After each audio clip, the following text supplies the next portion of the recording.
I think we'll get started. I'll introduce the speakers here momentarily. We've got a great panel of people with different views and perspectives on the grizzly bear issue. And obviously, on Thursday, it'll be a big day for bears in this town and across the country and around the world, indeed, about Yellowstone grizzly bears and their fate and whether or not the 2017 federal decision to remove their protections should stand, or if it should be overturned. And the judge is expected, in federal district court, the judge is expected to make a ruling either possibly late on Thursday or within the next couple of days. And particularly important here is the beginning of Wyoming's trophy hunt, which is slated to begin on September 1st. So that's why we think the judge is going to rule one way or the other, or on Thursday or shortly thereafter. So my name is Louisa Wilcox, and I'm with Grizzly Times, a long-term grizzly bear advocate and advocate of wild country. A lot of familiar faces in this room, and glad you all can be here today. So my name is Louisa Wilcox, and I'll turn the mic over quickly to Johnny R. Lee, cultural and spiritual advisor of the Salish Kootenai tribes, and we have with us Rick Bass, writer from Northwest Montana, and if you've followed his work, a big fan of the grizzly and very, very knowledgeable. And we also have with us Deidre Bainbridge and Judy Hoffman from Jackson, Wyoming. They just got in. They're with a new group, Shooting with a Camera, that has been purchasing successfully, acquiring hunt permits. Several of their network has acquired hunt permits in Wyoming in areas that are really key to the grizzly bear's future. And Deirdre and Judy will talk a little bit more about that.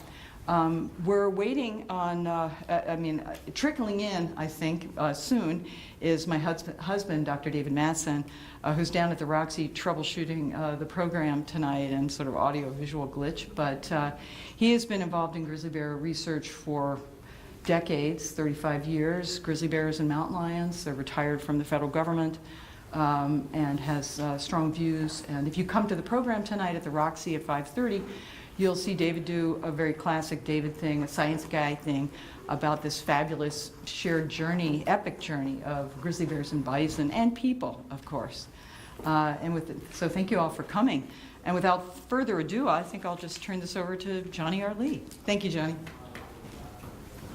Is this mine? Yeah, sure. Thank you very much. My name is Johnny R. Lee. My Indian name is Choatle. Choatle means to build fire for sweat. It was given to me when I was a little boy. I was raised by my great-grandparents, and every time we had visitors, my great-grandfather would tell me, "Hush," which means go. "Hush, Choatle," go build fire for sweat, usually for the visitors. And after a while, one of the elders says, "Your name must be Choatle," because every time we get here, he says, "Hush, Choatle." So the name stuck with me, but there's a long story behind it which has a meaning for me, for the sweat lodge. And I'm here to support the non-delisting, I guess, or whatever it is, of the grizzlies. Grizzlies to us, and the Indian people, in our Indian world, in our stories, our legends that take us way back thousands of years of the creation times. These coyote stories, as they call, are parallel with the Bible. That was the means of correcting our children, of their behaviors when they did something wrong. A story was told. This is what the animal did, this is why it looks like that, and this is why you shouldn't do this. And so we learned from these animals. You know, the creation came, I guess, as tall people were created at the beginning, and then shorter people. Then finally, the animal world came in. And the animal world was here to prepare the world for the coming of the human beings. These were the stories that we had, and through all of this, all of those animals had a special role in our way of life. Some stayed behind to be food for us. Some were clothing. Everything you can think of, the animals were here. And we were told a long time ago that you don't disturb it, you don't bother it. Plants, as they grow, you can look at it, you can study it, but don't dig it up. Water, very precious. Mother Earth's milk. We must keep it clean. The air and the fire. All of these elements that we're supposed to be taking care of. That's our duty. These animals have taken care of us years, and now it's our turn to take care of them. And that's where I am here, to support this group here with the grizzlies and all the animals, all the animals. Not only, I guess as the sign says, it's grizzly time, it's all the animals' time. We have to be good humans to take care of these animals. They've given us their lives. They give their lives for us to feed our families. And we have rules behind our hunting when we hunt, as to be having a good heart when you're butchering, when you're killing, to make a clean kill, not to wound, to make a clean kill so that you can bring this home to your family. Many things that have been taught to us, and we still practice this on our hunting. We try to pass this on down to the younger people, to give thanks to the Creator as we make our kill for our food, so we can bring it home to feed our families, to feed our guests. And then all the medicine plants that grow, that we give back to Mother Earth what we have taken out for use. We didn't gather in a big abundance. We gathered just enough to keep us through the year for people that needed doctoring or so. All of these we had great respect for. And right now, we're in a dangerous part where they're going to turn the grizzly bear to be trophy hunted. Why? We don't eat the meat. Where's the carcass going to go? It's just going to be the hide and claws, the head, be mounted someplace to look at. It's just in the respect of all the people that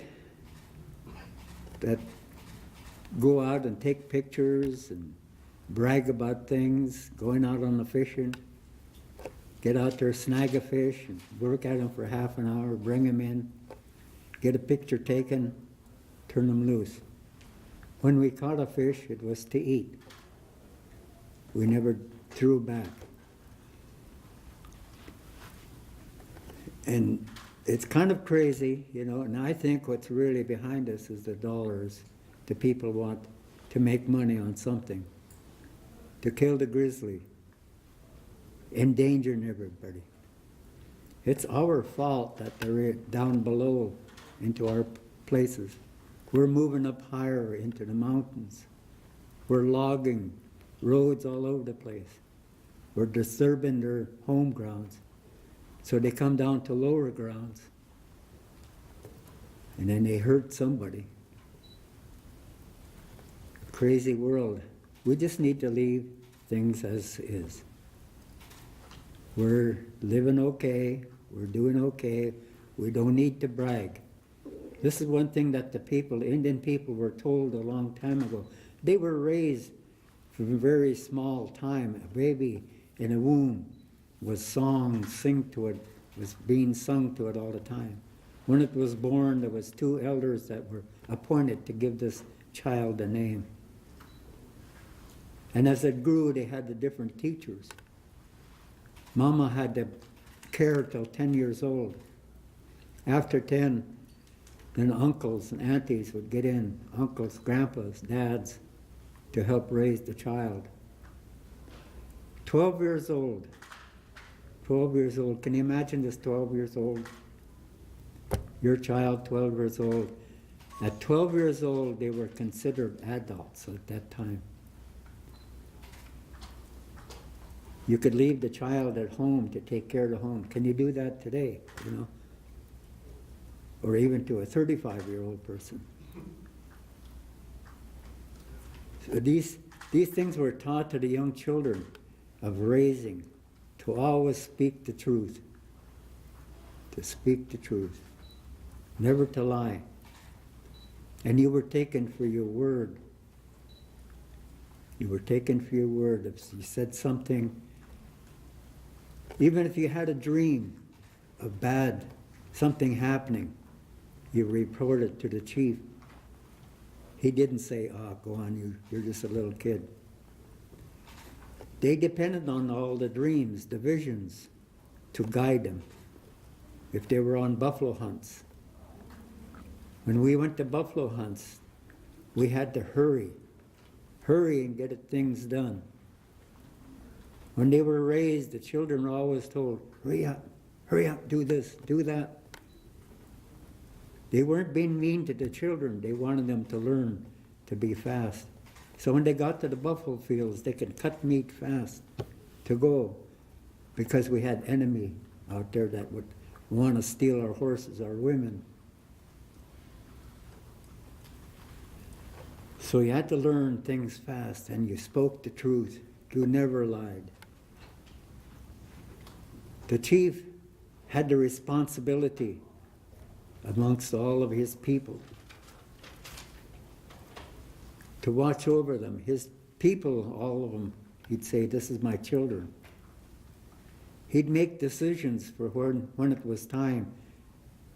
He'd tell the people, "All right, it's time to keep your children quiet. Someone has passed away." I know in my raising, I could go outside to play, and my great-grandmother would tell me, "You be quiet. There's someone that passed away some miles away," in respect for that family. And so we did that. You always learn to take care.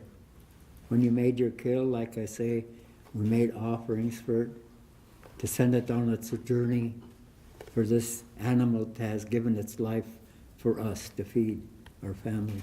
And we had to be in a good mood when we killed. We didn't go gutting through.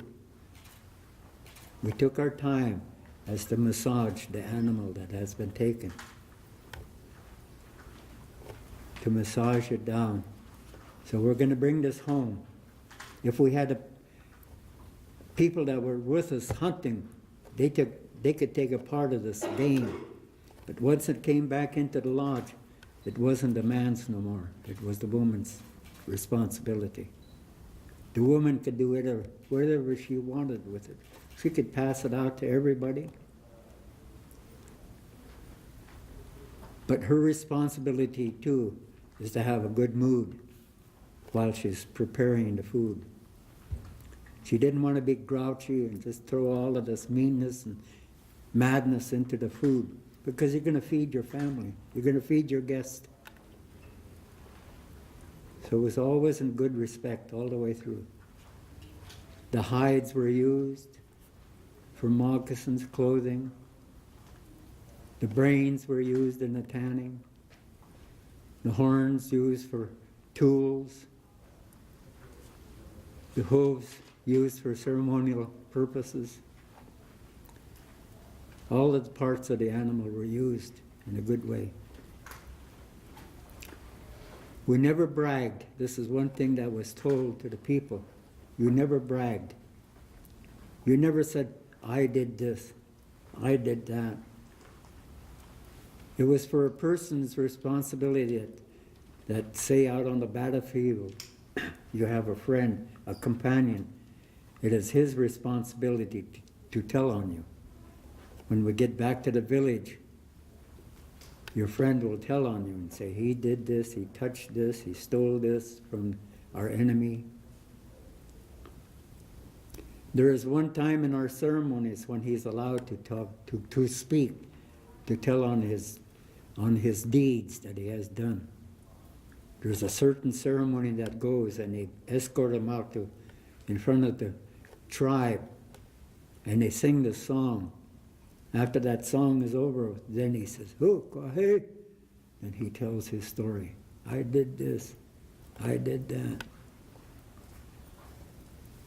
There was great respect all the time for all the animals, all of them.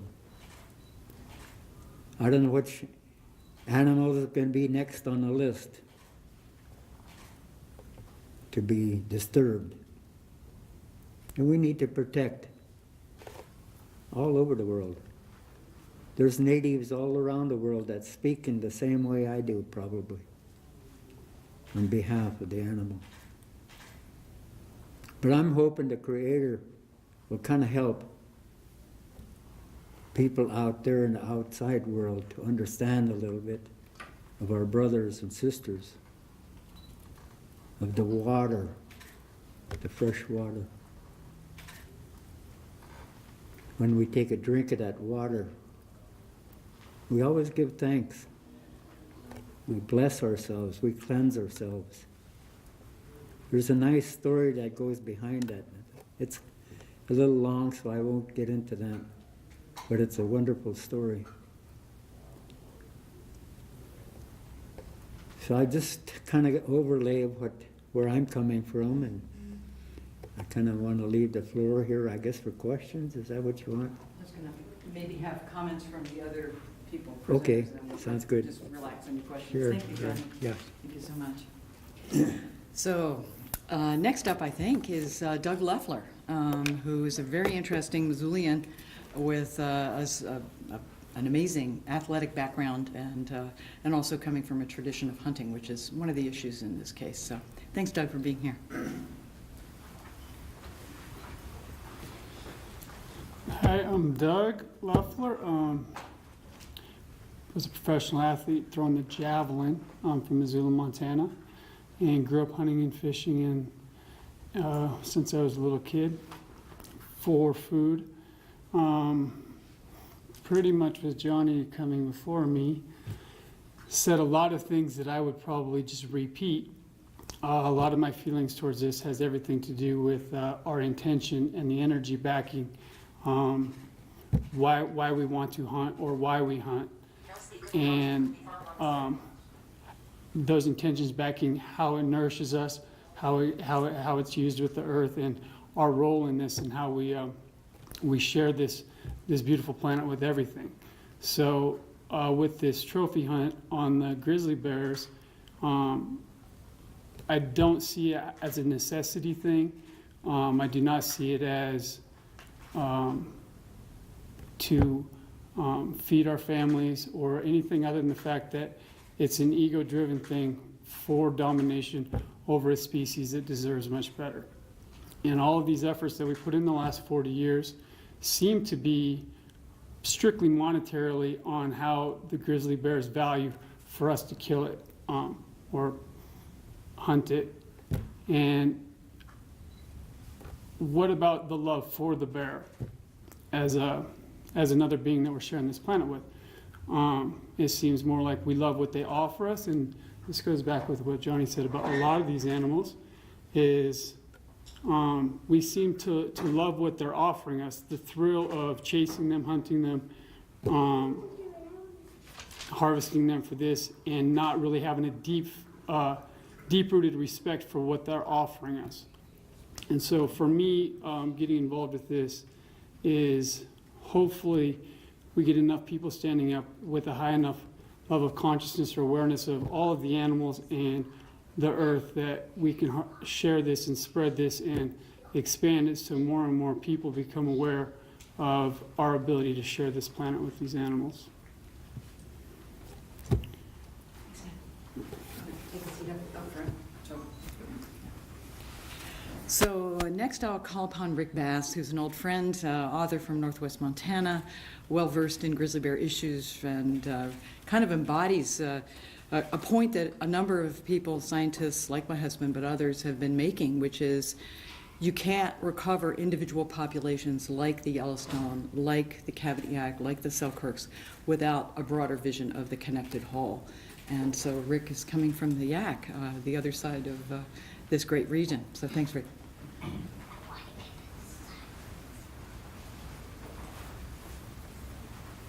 Thank you, Louisa. Thank you, Johnny and Doug. Beautiful comments. I feel awkward in the presence of y'all's grace and gentility. I get pretty angry pretty easily, and it's a negative emotion. And you know, the grizzly brings out the best in us, and it brings out the worst. You guys have celebrated the grizzly so beautifully. And being kind of on the negative side of things, which I'm struggling with, I find it ironic that the trial that's coming up in Missoula this week is oh, and I'm wearing this hat. It's like such bad manners of me to have a hat, you know, and I should take it off when I talk to y'all. But it's got Save the Yellowstone Grizzly, which, like Grizzly Times, is a very small, valiant, nonprofit group fighting for bears. So I'm advertising, but it doesn't sit well with me. It just feels really awkward. So, you know, why is the NRA, why is the Safari Club suing to kill grizzly bears? I thought their business was with armor-piercing, cop-killing bullets. Why do they want to kill Montana bears? Why does Idaho and Wyoming want to kill Montana bears? I'm really proud of the state of Montana for saying, you know, let's study this. We're not ready to go there yet. This is a little rushed. The science is all over the place. We've got people saying this, got people saying that, and you know, hats off to David Mattson and Louisa and Jesse Logan in this regard with white bark pine, western cutthroat, west slope cutthroat. Things are changing really fast, and there may not be any science for what's happening. And global warming and climate change, again, Dr. Mattson has incredible, elegant models showing what is real, what is now. 95% of white bark is functionally extinct. This is what allows the females with young to stay up in the high country and get their protein without having to come down into the valleys to fight the big males over dead bison, because the females with young are going to lose those fights. They're not going to get that protein. Yeah, that protein's in the ecosystem, so on paper it can replace white bark pine, but as it plays out, it can't really. The science is not good. The math is different from the science, and this decision to delist prematurely was made on math, not science, not Dr. Mattson's science, not the science of climate change. So I'm really proud to be in with these small nonprofits that are just working pretty much on volunteer basis to help protect Montana's bears, to help protect all bears south of Canada till we get this sorted out. You know, again, Mattson has this incredible science. Jesse Logan has this incredible science that I urge any of you to dig into on any of these websites if you're interested. The Yak Valley Forest Council has some incredible science by Dr. Craighead and Dr. Jonkel of Missoula. There is, it seems, an all-out assault on grizzlies south of Canada. I mean, why is British Columbia protecting their grizzlies, then they come across the border and they're not being protected? It's premature, but to simplify it, what I always think about is if you were wearing a 70-pound fur coat in this weather, how would you feel, where would you go, and how would you behave? I think we're seeing behavioral adaptations that nobody has ever studied before, and the bear is being asked to carry the weight of our climate change, and it's not right, and it's certainly not scientific. So it's really excited and anticipatory to see how this case against the NRA and the Safari Club goes. Thank you for having us in.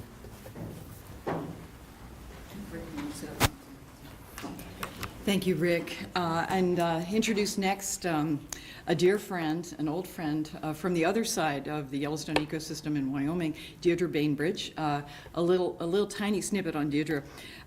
She comes from a hunting tradition and background as well. And one of her major professors in college was Starker Leopold, who maybe some of you in this room know Starker's father, Aldo Leopold. So a long and proud tradition of conservation that Deirdre learned from at an early age, and she's going to come up with Judy Hoffman, also from Jackson. And we'll have a couple of, I think three more Jacksonites coming in the next day or so for the festivities and activities on Thursday. So thank you, Deirdre. Thank you, Judy.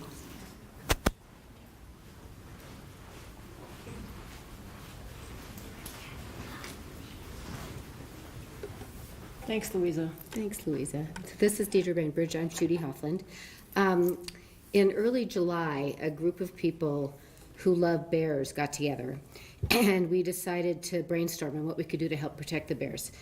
A lot of it was because we thought it was just too early, for a year ago for the bear to be delisted, and Wyoming to be the state that allows up to 22 grizzly bears to be killed seemed really scary and extreme to us. So we came up with this idea, Lisa Robertson, one of our colleagues as well, to apply for tags. So Fish and Game would be happy because we'd be paying for the application fees, but anybody who did it with our support had to agree to shoot it with a camera, not a gun.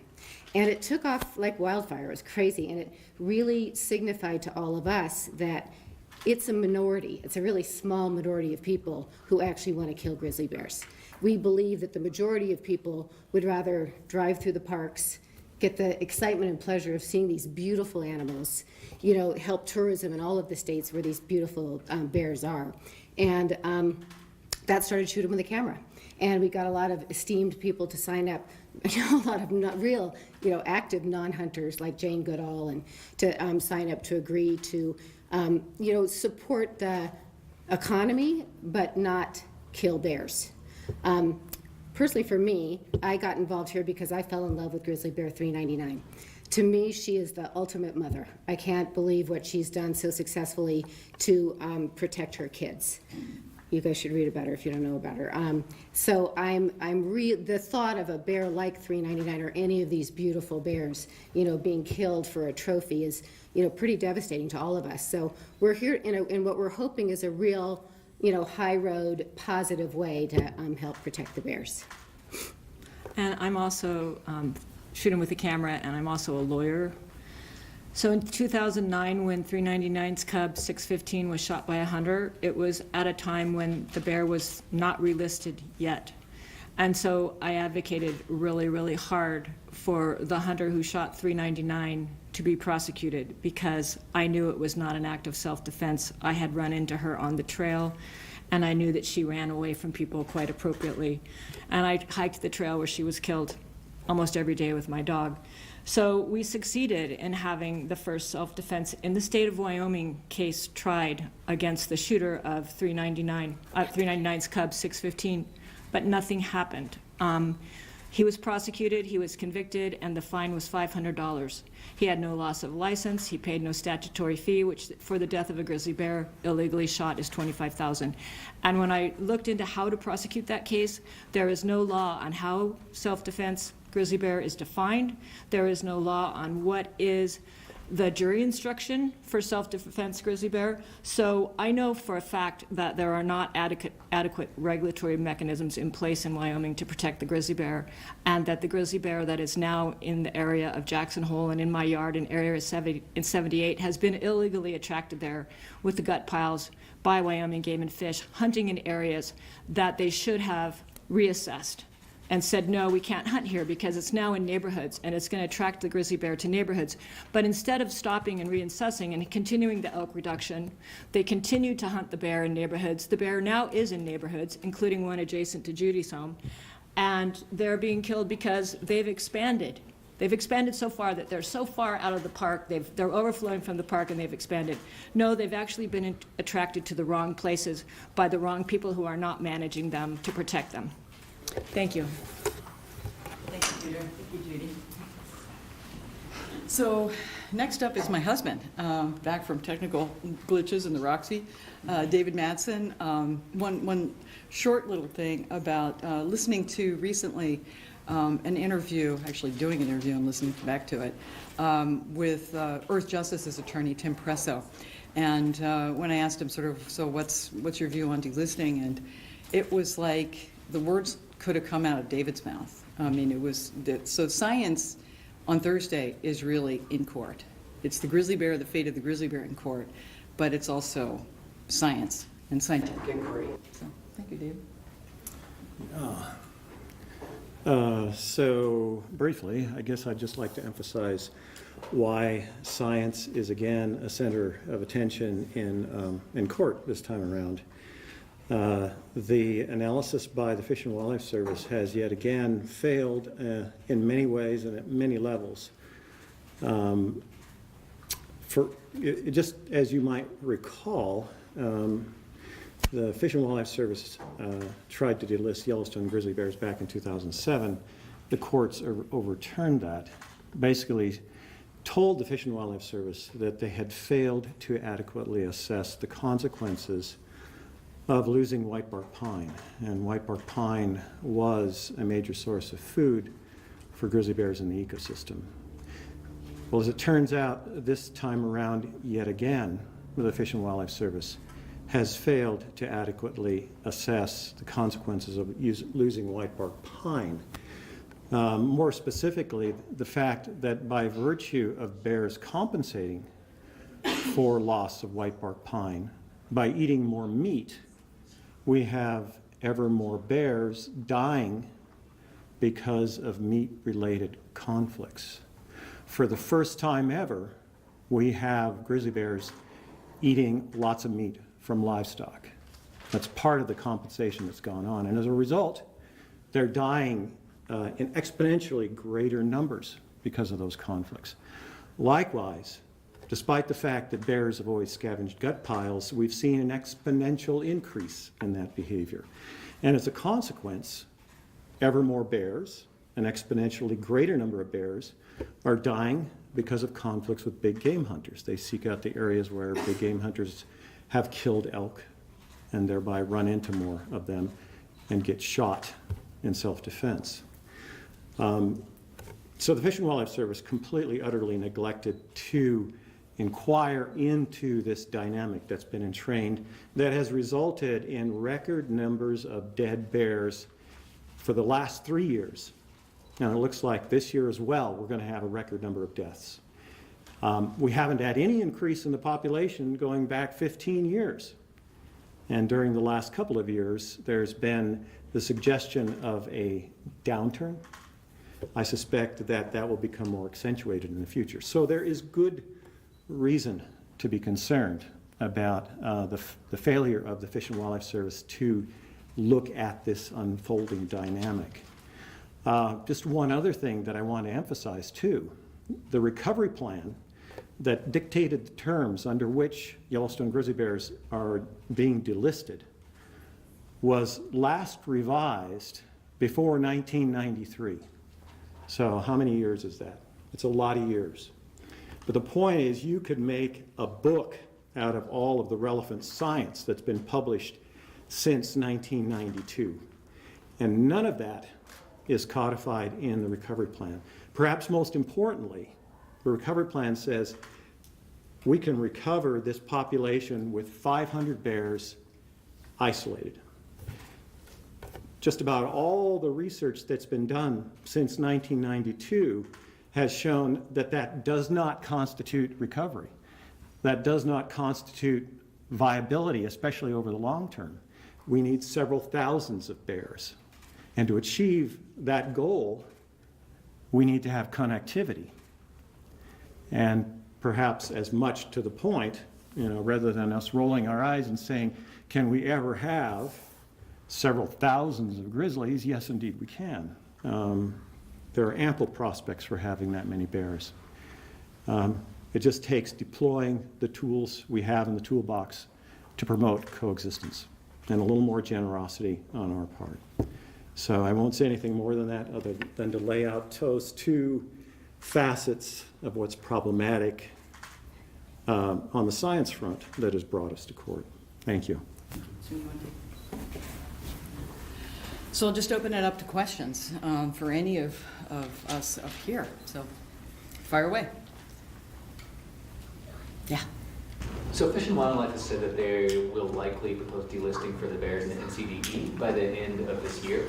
How do you think the outcome of this case will influence that proposal?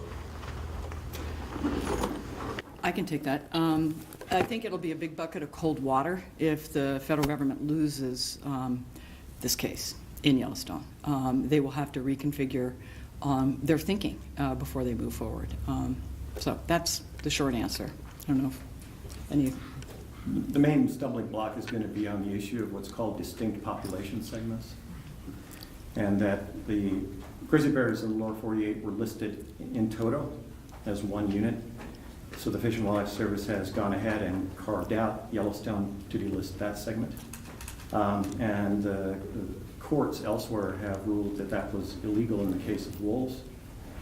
So that's playing out this time around. And if we win in court on that issue, then that will call into question, first of all, moving ahead with delisting Yellowstone grizzly bears, but also carving out the other populations to do this separately.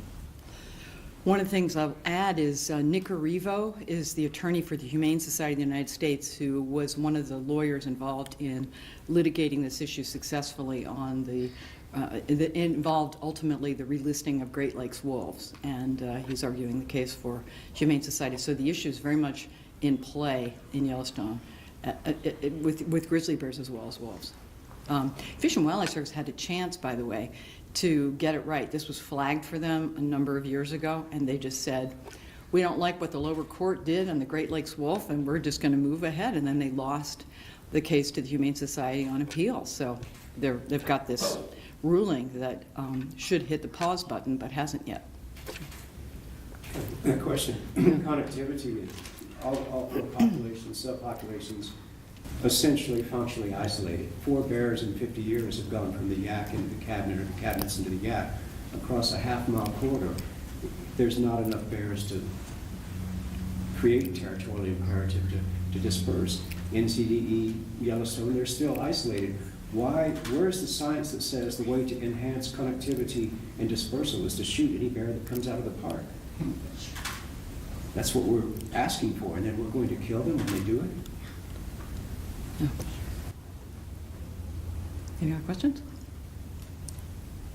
There have to be other questions. Yeah. I got one. Yeah, go ahead. What do you say to folks who claim that the grizzly hunt will make bears more fearful of people and avoid some of those conflicts, over livestock, over crops, over things like that? Yeah. You want to take it, Dave? Yeah. Amen and hallelujah, brother. Yeah, so that's a common claim. All we can rely on to inform that issue is anecdote and assertion. There's virtually nothing by way of hard evidence, one way or another, really. As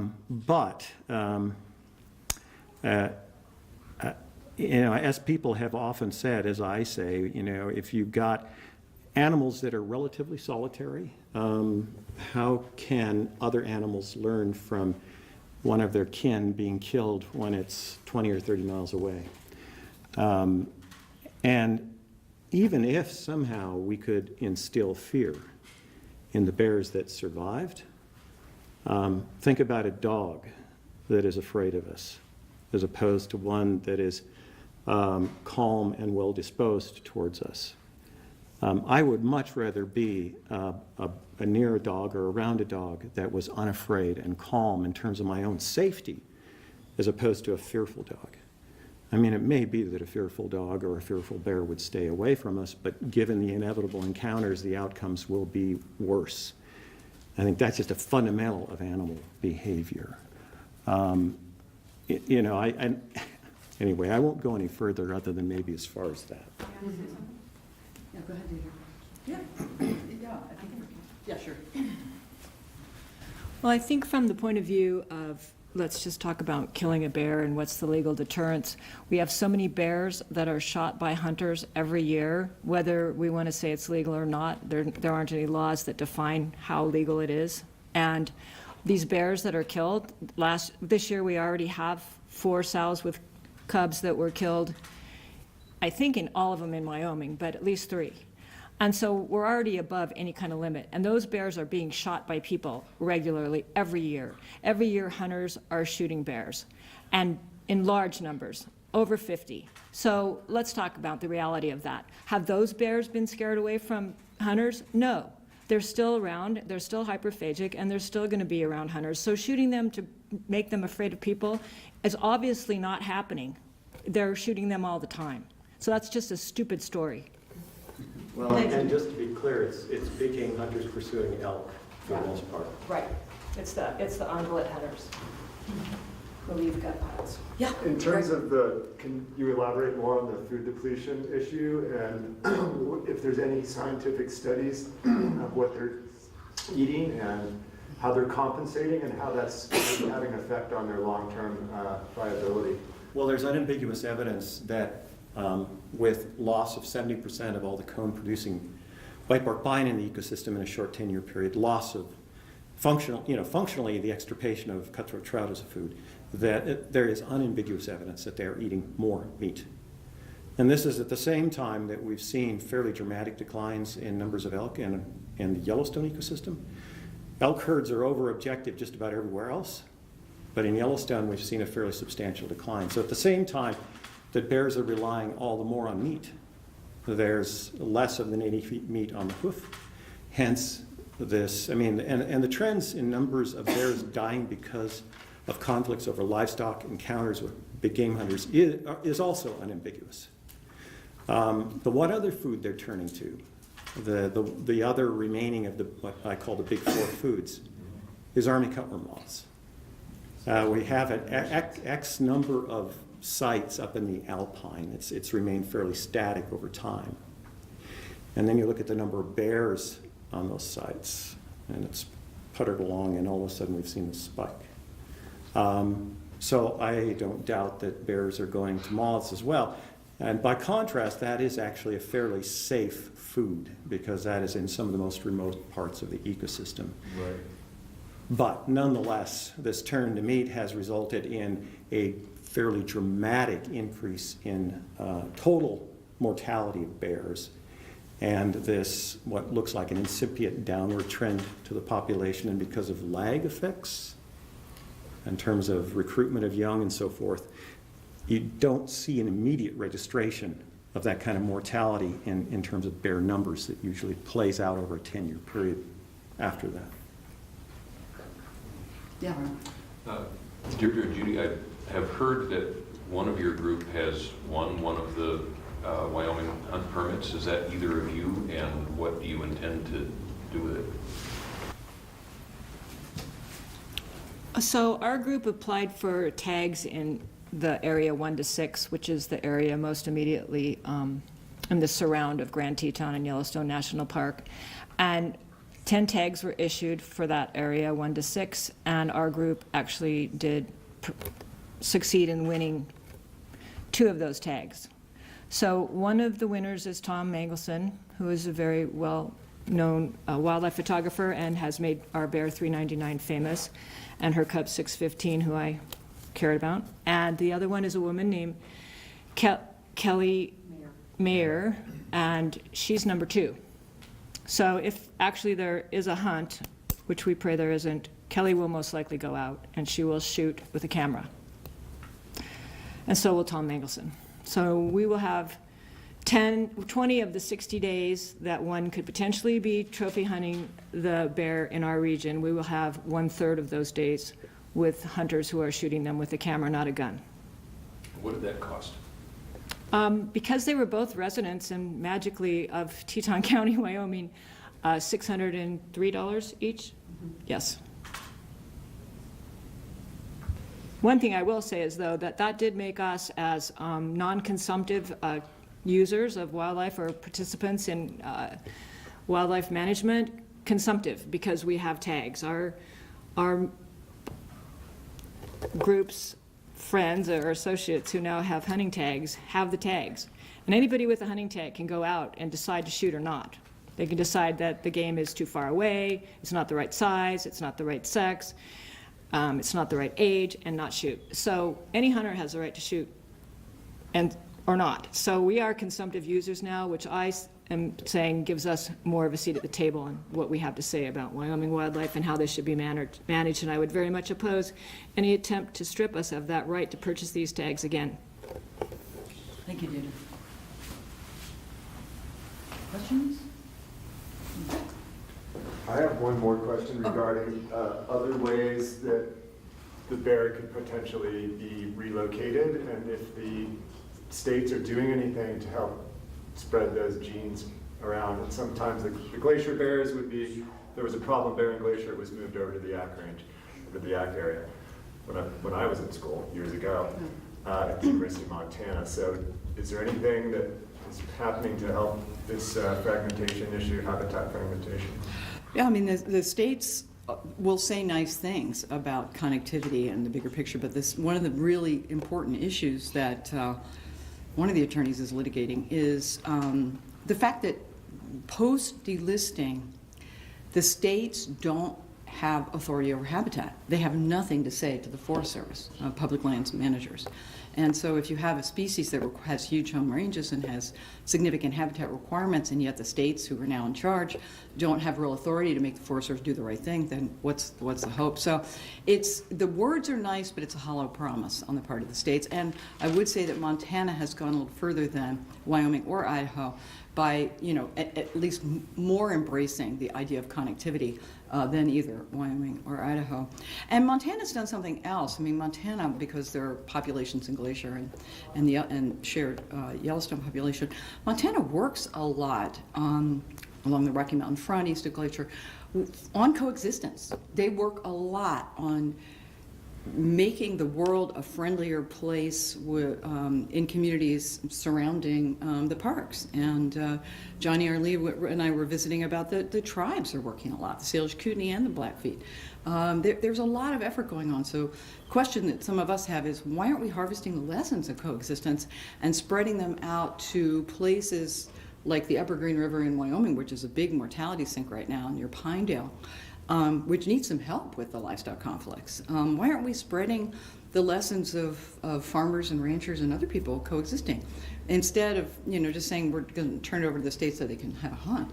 I mean, that's not really a solution. And if you look at Europe, I mean, David's got a great blog on our website, Grizzly Times. There are like 6,000 brown bears in Romania. And they decided a couple years ago not to trophy hunt bears. It's a poor European country. And they put us to shame. We've got maybe 1,800 total in the lower 48 states. And the brown bears, same thing, Ursus arctos as the grizzly bear here. There's so many more of them. So clearly for thousands and thousands of years, people have figured out how to make peace with bears. Similarly, just ask Johnny, about our ancient connections with these animals. Of course we can coexist. The question is, will we? If I can sort of not detract from a really important message or point you made, I think your question had to do as much as anything about translocation to enhance genetic health. Sure. Or maybe not. Yes, that's just, because as you were saying earlier, that's one of our problems with the Yellowstone population is it's not being able to get outside of its normal area. And it's, sorry, go ahead. No. But it is the most genetically impoverished population of grizzly bears in the mainland North American continent. So it's an issue. But I think what's overlooked is how much of a logistical effort that would be, because it's not about just dropping a bear in. Right. The Cabinet Mountains have shown that you drop bears in and most of them die or leave, and they don't reproduce successfully.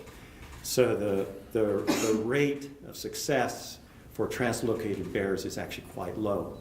So to achieve that infusion of genes that is deemed desirable, you'd probably be needing to dump in 20 bears during any given decade.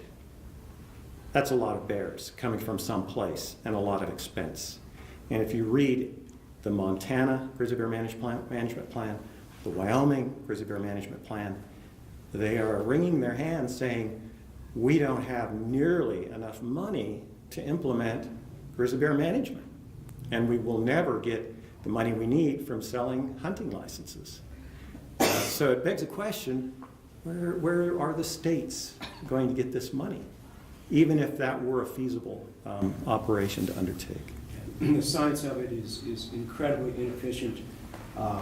It doesn't have the filter of natural selection. You're picking random animals, your game managers are picking random animals, kidnapping them from their native ecosystems and bringing them into strange places. Of course there's going to be enhanced mortality, but there's also going to be the ones who survive will have not gone through that gauntlet, that filter of navigating around people's bird feeders and gardens to get to the new place.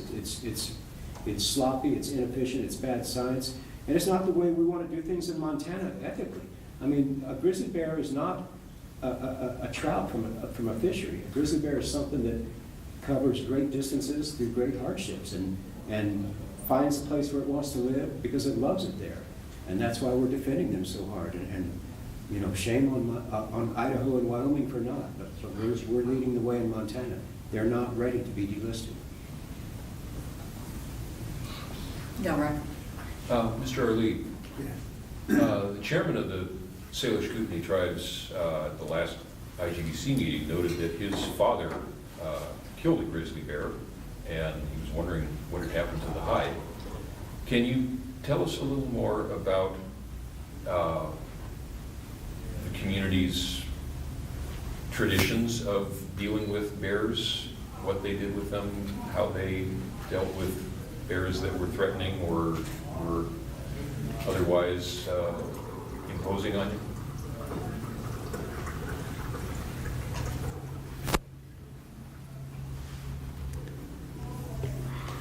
My great-grandfather, he was a successful hunter.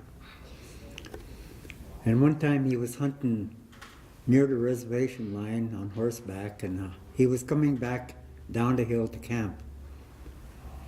And the grizzly bear stood up. And this is the sign for, Indian sign for grizzly bear. They mark her on the trees, their sign. And that's their territory, their big territory. You put them off someplace else, they'll come back to their territory. But my great-grandfather had an encounter with this grizzly. The grizzly stood up, was challenging him. And my great-grandfather got off the horse and he talked to him in Indian. He says, I didn't come here to get you. I'm not here to look for you. I'm not hunting for you. I'm hunting for my family. Just like you are. You're hunting for your family. So, but if you want to fight, he says, I have a weapon here that I can hurt you. And he said that grizzly bear got down and walked away. And that's what he told me. He says, you don't have to be afraid of them. Just talk to them. There's so much fear today in this world. The tiger shark, the man-eating shark, and everything else. And we create this. The movies create this. And we're so afraid of things. A long time ago, let me get back to a long time ago how that world was with the people. They knew that all the animals were there to prepare. When the animals were ready to separate, to go their different directions, they had a meeting. And they said, we're going to go to these different places and wait for a human to come and find us. As I said before, when that kid was 12 years old, he becomes a man. And the elders seem to know that at 12 years old, you're started to get into temptation, different things. And so the parents will send this child, a boy, to the mountain maybe, on a vision quest, without any weapons, any food, no water, but instructions with sage, his smudge that he has to keep himself concentrated on why he's sitting on that mountain. And the people are hoping that this child will get a gift, that one of these animal spirits around, water spirit, rock, plants, might come down and have pity on this child and give it a song. And these things here, that they had so much faith in the animal, they didn't worry giving them a weapon or so. They had faith, and the mountain lions wouldn't bother them, the bears. That's how much trust that they had a long time ago. If we could kind of reach back into that era and teach our children not to be afraid of things, you know. This world was prepared for us, for all of us. And we kind of control, we take over, we put a fence around her, no trespassing. The bears can't read those. You know, maybe what we should do, maybe have a education aside for grizzly bears so they can learn to read, you know. Maybe we should say this is a dump, keep out of the garbage, you know. We kind of cause all of this. We moved them around. We're just disturbing Mother Nature, and we should just leave Mother Nature alone. People up on the Flathead Lake, nice lake, good fish. So they decided to put some kokanee salmon in there. Oh, it was nice, good salmon all over. So they decided to help the salmon out. They gave them some shrimp. And the shrimp ate the salmon eggs. No more salmon up there. Then they put in this big Mackinaws. Now they're having derbies up there trying to get the Mackinaws out. Human beings trying to do something. Crazy. Leave them alone. Thank you, John. Thank you. Yeah. So thank you all for coming, and we'll be around if there's any further questions or you want to chat some more. So thank you, Johnny and Rick and Doug and David and Deirdre and Judy. Yeah. So thank you all. It is my distinct pleasure to kick off an evening. It's going to be a wild ride, so strap in tight. And I would like to introduce first Johnny Arlee, who's a spiritual and cultural advisor for the Salish Kootenai tribes, people from here.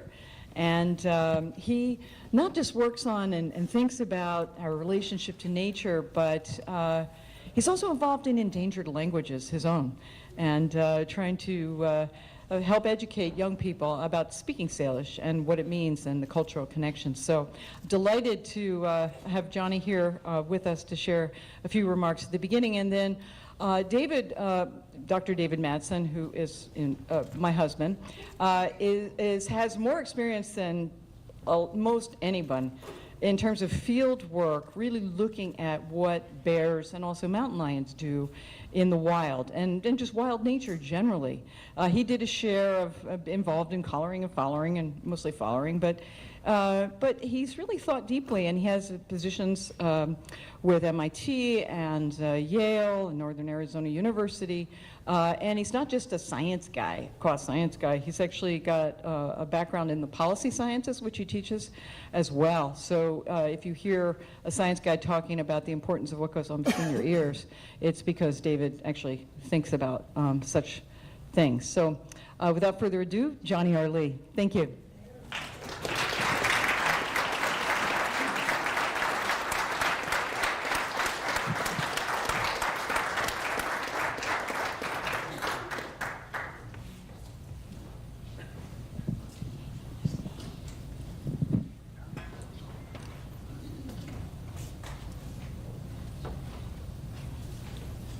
Hello, everybody. I can't see, so I'm going to take off my glasses.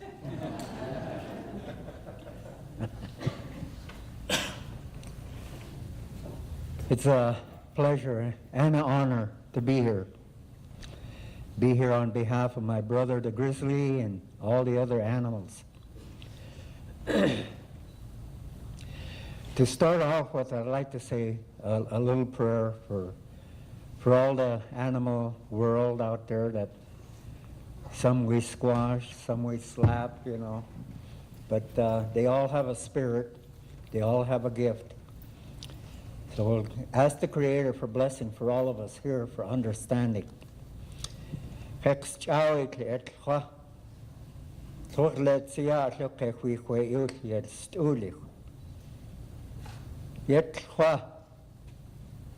Utlut some chaychen. So it's chest stapim. Quilikt in the moose. Come shake the queen couldn't suitin. Quick so. So it quaxor shitted ketsia. Kexen sukunem. Lunk udlemis. So it's ya you. My prayer for the great grandfather, the Creator Spirit, for our brothers and sisters out there, the animal world, for protection today, to come and intervene on what's going on in the endangered species. At this time, it's the grizzly that's up on the board. So we asked the Creator to give us a heart, give an understanding for all our leaders in the world here, that they too can have a heart, to have a concern for all the animal world. Thank you, my Creator.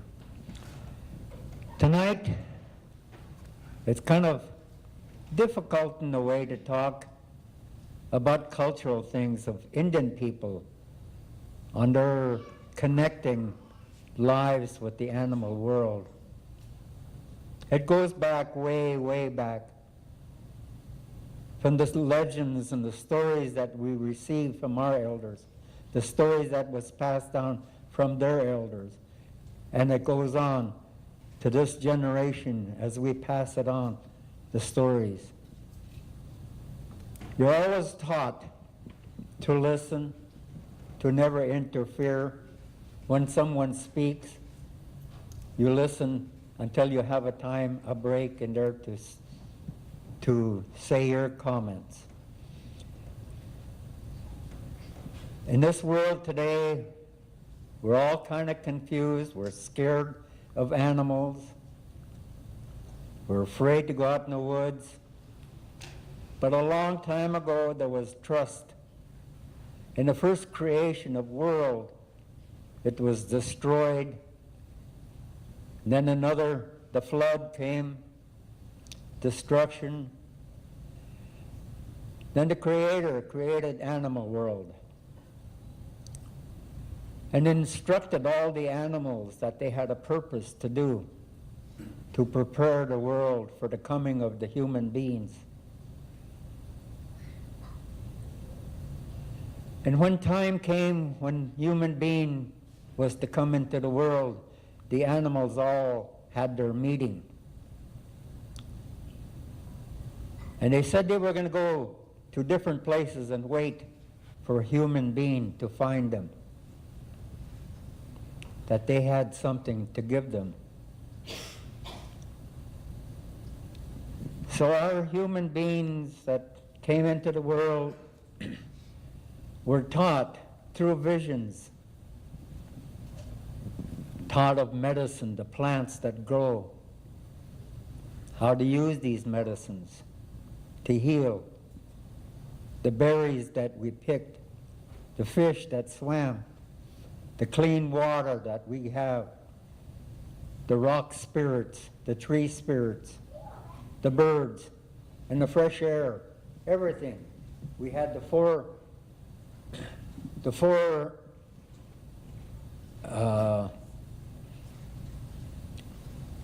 what am I looking for here? It's hard to speak English, you know. Four something, I know there's something, but no, elements, huh? The four elements, there you go. The fire, water, air, and Mother Earth, the four elements. We never mess with them. You mess with fire, you're going to get hurt. You mess with the water, you're going to get hurt. You mess with the air, you're not going to breathe much. And Mother Earth has everything here on it that we protect. And this is how we were raised a long time ago, that we don't disturb the plants that grow. We can look at them and study them, but not to dig them up. If we dig them up, it was for medical uses and stuff in our food. Fire. We need fire in the right way. The air is being destroyed a lot, as we can tell today, with all of the air pollution. And the world is changing, the climate, global warming. Through all of this, with these animals, when they were out there, they had all of these gifts. And as a child, when you were raised, you were raised to speak the truth, that everything from your heart was the truth. You never lied. So you were taken for your word when you grew up. When you said something, it was number one, your word. That's how the Indian people signed a treaty a long time ago with their word. And the treaties have been broken. There was a treaty here for the grizzly bears maybe 3 years ago. The tribes from all nations signed this treaty. And today we're right here close to getting delisted. The grizzly bear was important in that animal world. As that child grew up at 12 years old, with all the teachings that he's had, to be honorable, be proud, be strong, good hunter. 12 years old, he was already considered an adult. A young adult, 12 years old. Can you imagine today, 12 years old, to leave your child at home, to take care of the home and go on a vacation, come home? No, not much, huh? Even a 35-year-old boy, huh?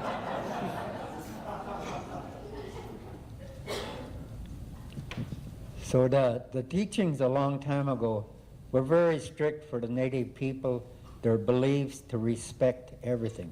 All the animal world, everything that grows, the little bugs that crawl.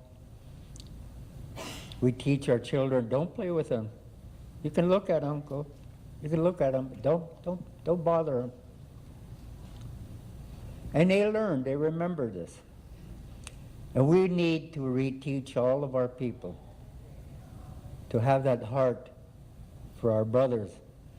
The animals took care of us all for a long time. It's our turn now to protect them, to take care of them, to help them.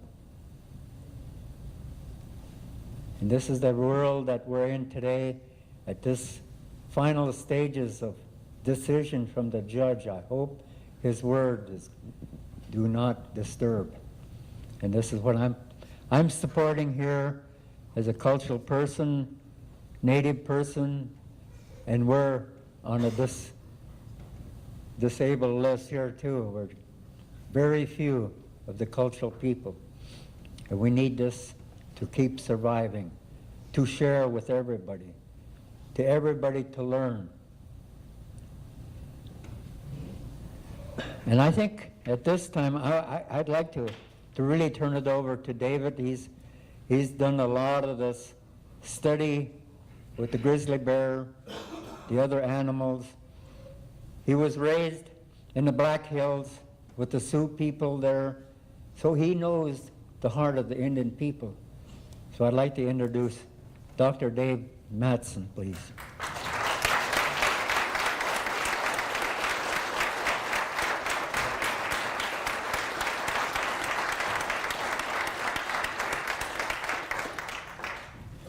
Well, thank you, Johnny. That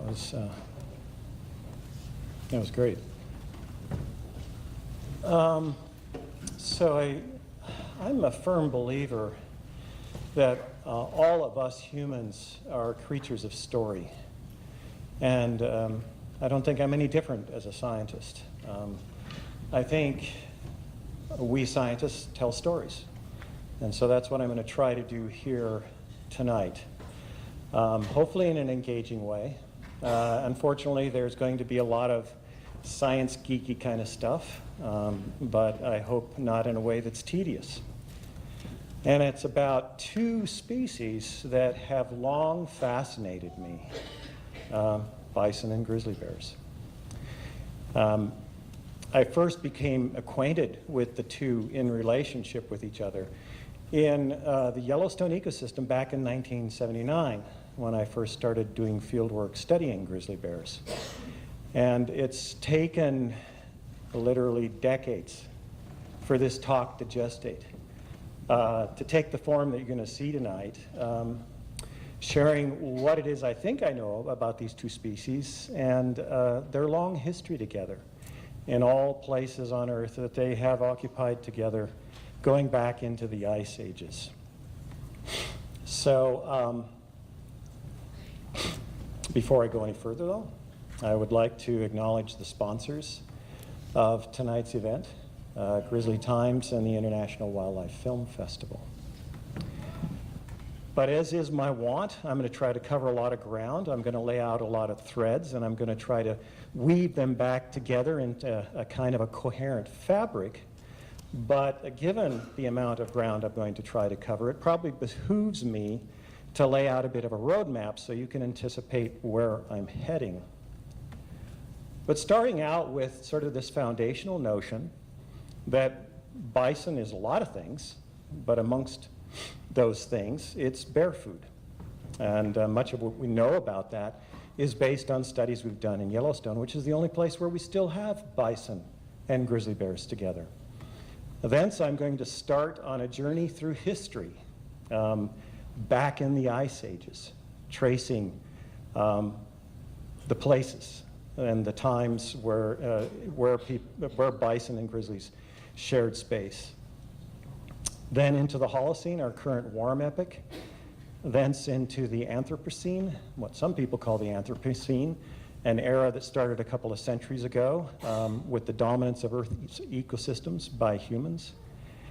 And then come back to Yellowstone again at the end, because it is in Yellowstone that we have the cradle of what opportunities we might have, any future prospects we might have for these two species and their continuing journey. So starting with bison as bear food, and in fact, bison is bear food. And as I said, just about everything we know about this connection we learned in Yellowstone. And to put that in a bit of a geospatial context, everything that you see in pink on this map is current grizzly bear distribution. Dark pink is core distribution, light pink is peripheral distribution, and this is straddling the Canada-US border, as you can see. And then overlay on that every place that we have bison, and as you can see, it's pretty straightforward. About the only place where we have significant numbers of bison, together with significant numbers of grizzly bears, is in the Yellowstone ecosystem. So we're fortunate in having studied this connection between bears and grizzlies over a long period of time in the Yellowstone area. I was part of these studies between 1979 and 1993. But based on our investigations, we learned a lot of stuff about grizzlies and about the connection between bears and bison. First of all, we came up with an estimate of the amount of biomass that bears consumed, at least in terms of the meat they consumed, from the different ungulate species in this ecosystem. And given the numbers of elk in the ecosystem at the time, it's not surprising that a slight majority of the meat they got from elk, followed by bison, followed by moose, a surprisingly large amount given the relatively few numbers of moose in the ecosystem. Very little from livestock, virtually none at all from mule deer.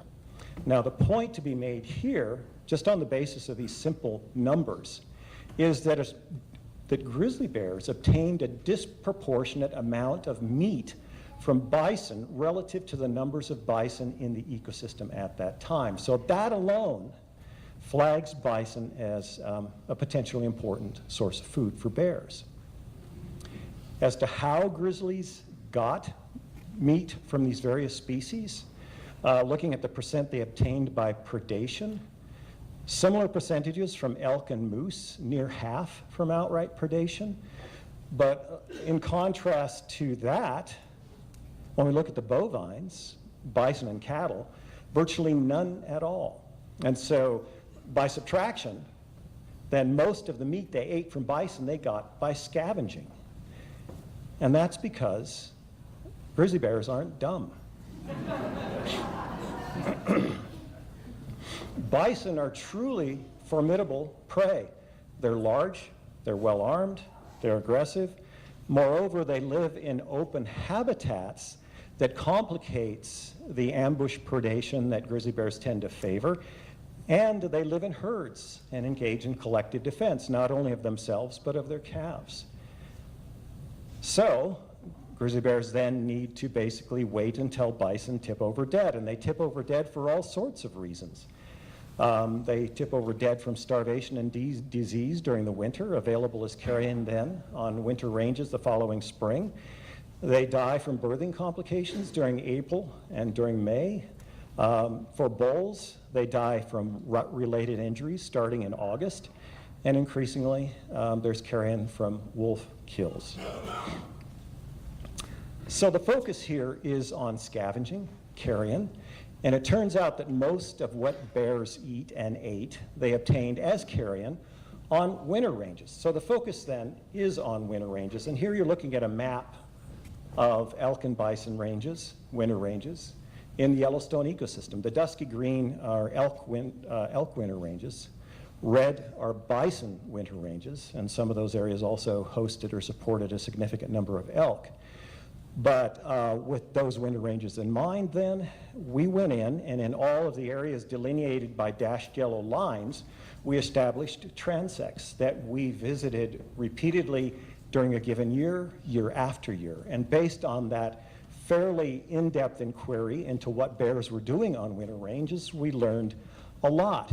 But in the end, what we learned was relatively straightforward. It had a lot to do with the different amounts of edibles available on different types of carcasses. Not surprisingly, there's a lot more meat for a bear to eat on the carcass of an average adult bison, anywhere from 4 to 5 times more edibles. And so then when you look at the amount of time it would take for the entire suite of scavengers to consume roughly 50% of those edibles, it took a lot longer for that meat to disappear on a bison carcass. Interestingly enough, about half the edibles were gone in under 2 days on elk carcasses of all sorts. It took upward of 7 days with a bison carcass. So the implications for bears are relatively straightforward. First of all, there's a lot more meat out there on a bison carcass to be ate. And by virtue of that, they're more likely to find that carcass, and moreover find a carcass that will sustain them. And as a result of sort of that expectation, we did find that fully a quarter of all bison carcasses had been exploited by grizzly bears, in contrast to closer to 5% of elk carcasses. So, basic points. Bears obtain most of the meat that they eat from bison by scavenging, but bison are a disproportionately important food for grizzly bears, and I would argue probably always have been anywhere that bison and grizzlies shared space. So with that foundational notion in mind, let's start on a shared journey, tracing where bears and grizzly bears were through an arc of time and space going back into the Ice Ages, the Pleistocene. But this is going to be a drama in 7 acts, and at least the first part of my talk. And so it behooves me then to set the stage. In each of these maps that follows, there will be common features. This is North America in the main. These arrows point to the North Pole. Everything in white at each time step represents the area covered by continental ice sheets. Everything that's dusky green are the areas of land that were exposed by virtue of lower sea level. That water caught up in the ice caps.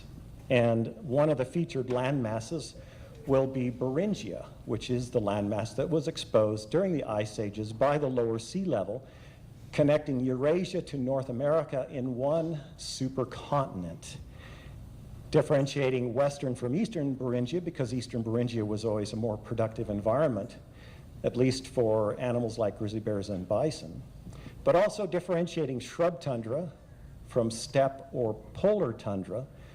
The reason being that steppe tundra was always a more productive environment for herbivores that grazed, like woolly rhinos, woolly mammoths, and bison.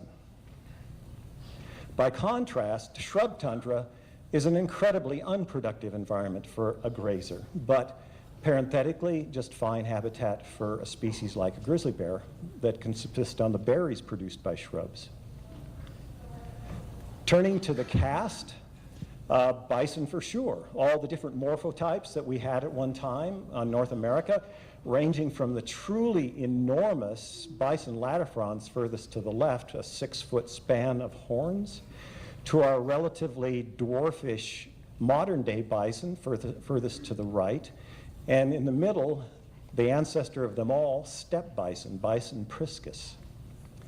Turning to the bears, the main protagonist for sure is Ursus arctos, the grizzly or brown bear. Making a cameo appearance is the giant short-faced bear, Arctotus simus, standing 6 feet at the shoulder and very much able to kill a grizzly bear. So a potential predator on bears as well as bison. So with that in mind, I take you back to the Illinoisan, which is the ice age next before the last one, about 150,000 years ago. And this point in time is relevant because this is when bison first arrived in North America from Eurasia in the form of steppe bison. And there they joined an existing bestiaria of large herbivores, such as the woolly mammoth, reindeer, horses, muskox. But not too long after the arrival of bison in eastern Beringia, about 25,000 years after that, we're into the next warm period before the one we're in now, a warm period called the Sangamonian, at a time when the ice sheets were in rapid retreat and ice-free corridors had opened connecting Beringia to mid-latitudes. And it's through the ice-free corridor then that bison were able to slip south to mid-latitudes, take up residence. Not long after that, bison to the north were isolated from bison to the south by closure of the boreal forest, which is truly inhospitable habitat for a creature like the bison.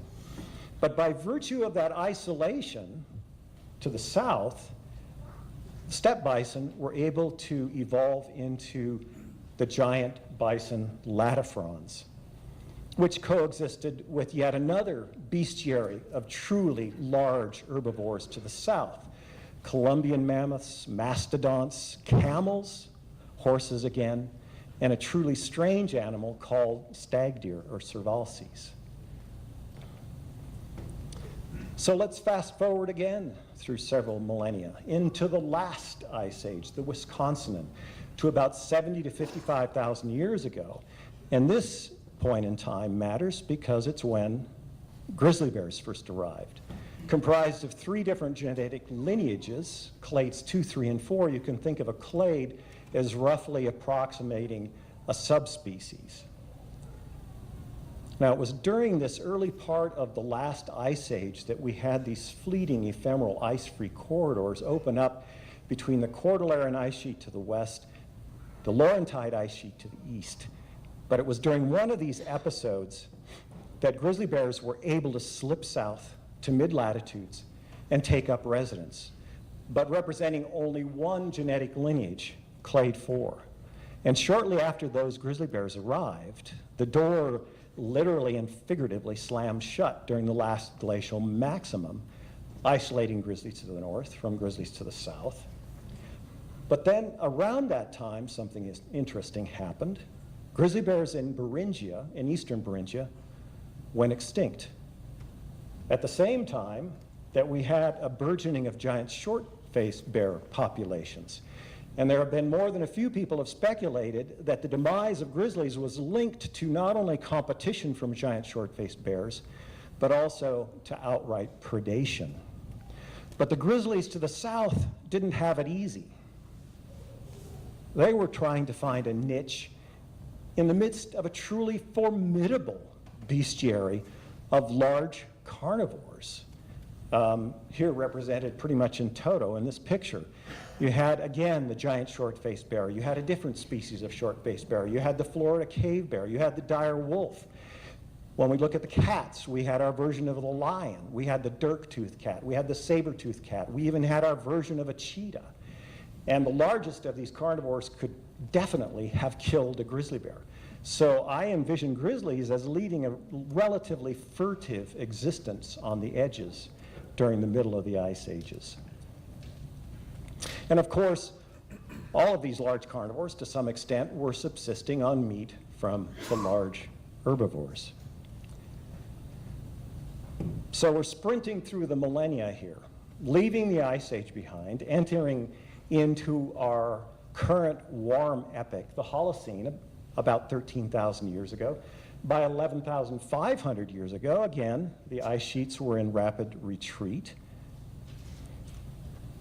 Notably, for our history, we had a recolonization of eastern Beringia by two new waves of colonizing grizzly bears, but all of a single genetic lineage, clade 3, at the same time that giant short-faced bears disappeared. But something even more apocalyptic was happening about then. We went from a bestiary, a menagerie that looked something like this at the height of the last ice age, to this by about 10,000 years ago. So the largest left standing in the wake of these extinctions were bison and grizzly bears. And by that time, bison had evolved yet more into different morphotypes. To the north, we had a type that's a recent derivative of the steppe bison that's called Bison occidentalis by the paleontologist. To the south, we had a form called Bison antiquus. But notably, we had two different genetic lineages of bison and grizzly bears, differentiated by being in the north versus the south.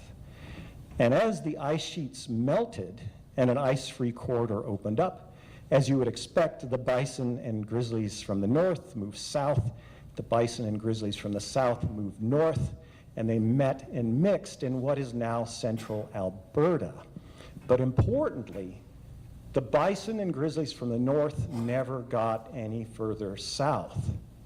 The implication of that is that all of the bison that live at mid-latitudes in North America, that did live at mid-latitudes in North America, descended from Bison antiquus. And all of the grizzly bears that lived south of southern Alberta and southeastern BC into Mexico were of this clade 4 lineage, a truly unique lineage of bears. Now, the important thing to note, too, is that clade 4 grizzlies went extinct everywhere else on Earth but in this part of the world, with the exception of one small remnant of clade 4 bears that hangs on in Hokkaido. So again, fast forwarding through several very fascinating millennia to, say, circa 1400 AD, somewhere around there, what you see in green is the reconstructed distribution of grizzly bears after a certain amount of waxing and waning. Now, this distribution represents certain anomalies, like why weren't grizzly bears further east in any numbers in the boreal forests? They can do just fine in the boreal forests of Eurasia, but that's a whole nother talk. What's relevant to this story, though, is the anomaly at mid-latitudes. Why didn't we have grizzlies in our eastern deciduous forests, and yet brown bears do just fine in deciduous forests in Europe? So it turns out that that eastern margin of the grizzly bear distribution coincides almost exactly with the transition from short and midgrass to tall grass prairie. So the focus is then on the prairies, the Great Plains, the tall grass prairie in particular, the question being, what was going on there that made life difficult for grizzlies? Well, I suspect that tall grass prairie is only indirectly implicated. I think what was more of a factor has to do with the other large-bodied omnivores on this continent, specifically people, for one.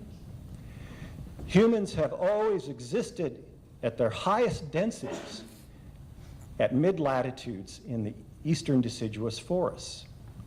This is going back 13,000 years or more.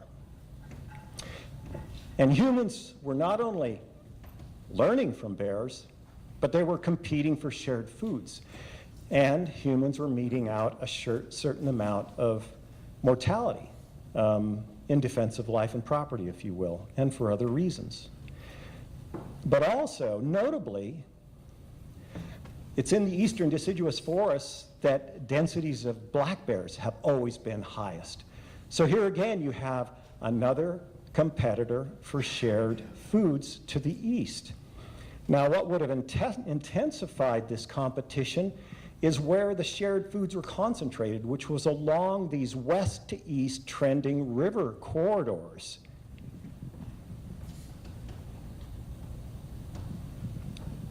And so the foods that were being competed for, very briefly, the smorgasbord, berries for sure, buffalo berry, chokecherry, service berry, plums, breadroot to a certain extent, meat from ungulates like elk and bison. But when you look at what defined the dietary niche of bears on the Great Plains, it was scavenging bison carcasses. People weren't much interested in carrion or the remains of animals that they hadn't killed themselves, and grizzly bears can easily dominate a bison carcass to the exclusion of a black bear. So here again, we circle back to what we learned in Yellowstone, the importance of bison, not only just that, but the importance of bison as carrion. So then that brings us to bison. And what was happening to bison? Here I'm saying bison pre-1500 AD, a pretty pregnant period of time, as you probably all know. Where were the bison for most of the Holocene?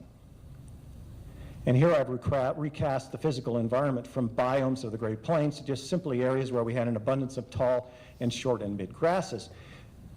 What I show here, each one of those dots represents the remains of bison that were found dating back through the Holocene pre-1500.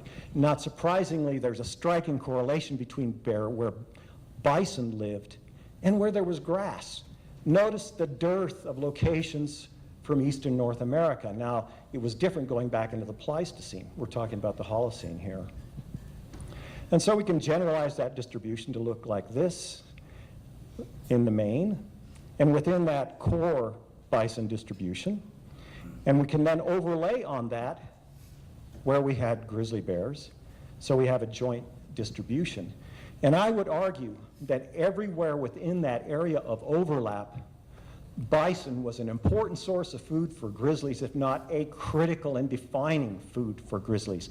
And note, too, that this area of overlap represents close to the majority of the distribution of grizzly bears at mid-latitudes. So a non-trivial food. But things were not static for bison through time during the Holocene.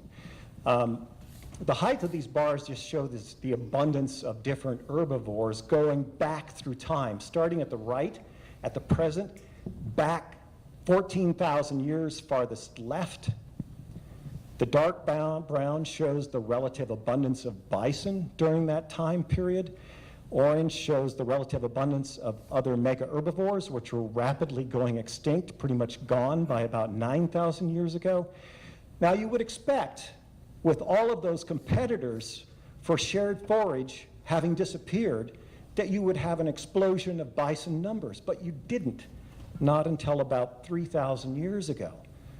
So it begs the question, why not? And I think it has a lot to do with what was going on with the mid-Holocene climate. Probably drought. And as it turns out, we had some epic mega droughts during the middle of the Holocene. The intensity of each one of those vertical orange bars corresponds to the intensity of drought. The most epic of droughts has been called the altithermal, and I have no doubt that those drought conditions and the relatively poor forage that arose from that kept bison numbers depressed. But something else was going on with bison through time. They were getting smaller. Each one of those dots is a reconstruction of the size of the bison based upon the skeletal remains that have been found. So you can see that they're getting smaller. And we lost the truly largest forms of bison right with the start of the altithermal drought. So with that in mind, it's also probably not surprising that there's good evidence that bison disappeared altogether at different times from the southern plains, and that for most of the middle part of the Holocene, grizzly bears were absent from the middle and southern Great Plains. So truly a time of hardship for both bison and grizzlies on the North American continent, and contributing to explaining why grizzly bears were not able to successfully colonize the East.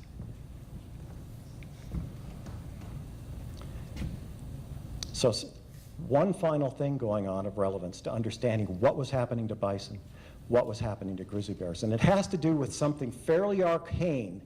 It's the distinction between C3 and C4 grasses. Now, this just refers to two different photosynthetic pathways, but with great ramifications for animals like bison. C4 grasses are much less nutritious, and they tend to favor warm conditions. So here's the boundary between C4 dominated grasslands to the south versus C3 dominated grasslands to the north. During the Ice Age, C4 grasses, if you know your grasses, are blue grama grass, buffalo grass. The C3 grasses are fescue, bluegrass, wheatgrass. Now, given that C4 grasses do better in warmer climes, it's not surprising with the warming that accompanied the Holocene that this boundary between C3 and C4 grasses migrated northward. And so compounding all of what was happening, the drought, we had a diminishment in carrying capacity of the grasslands in the Central Plains during the course of the Holocene. So here's that distribution for roughly the period of 500 to 1,000 years ago. But if we go back before that, into the middle Holocene, before 1,000 years ago, we go from a core that looks like that and a total distribution that looks like that to something more like that. So we had a considerable shrinkage in the distribution of bison, but also where bison were most abundant. And we can, in a sketchy sort of way, reconstruct where we also had grizzly bears, noting first that bison at times were entirely absent from the southern plains. But you can see as well we had a much more restricted area of overlap between bison and grizzly bears. But note where this boundary between C3 and C4 grasslands lies. And I reconstructed these boundaries, each one independent of the other. But it's just striking. I mean, the easternmost boundary of where we had grizzly bears is really telling us where bison were most abundant, which was in these areas farther to the north. Again, telling us that the northern Great Plains were probably always the most productive in terms of numbers of bison as well as numbers of grizzly bears. Now, I'm bringing people back into the picture here. Prior to the introduction of horses by Spaniards, the only way that people could kill bison was pursuing them on foot, or they could make use of topography and other artifices to kill bison. So we have record of mass kills being made, of bison being driven over cliffs, of bison being driven into arroyos and trapped and then killed, of bison even being killed after being driven into corrals that people made, what are called pounds. So these kills could have ranged from anywhere a couple of dozen to hundreds of animals at a time. There's evidence that because there was such an abundance of dead bison, that people engaged in what's called gourmet butchering, taking the choicest cuts and leaving the remainder. Some of the carcasses were not touched at all at the bottom of a pile. But the implications for grizzly bears are pretty obvious. As scavengers, people were creating lots of edibles for grizzly bears. And it's not too hard to imagine these scenarios where people are frantically butchering as quickly as they can to get as much meat as possible to take and preserve.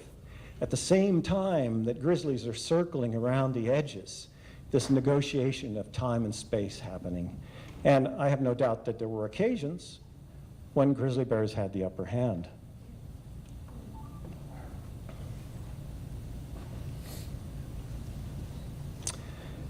So each one of these dots represents a documented mass kill site. Red, and it's the totality of all the sites that we know about. The red are jumps, the yellow are arroyo traps, the orange are pounds. Notice where the concentration is. In the northern plains, in these plains that were dominated by the C3 grasses, where carrying capacity was probably always highest, where bison were probably always most abundant.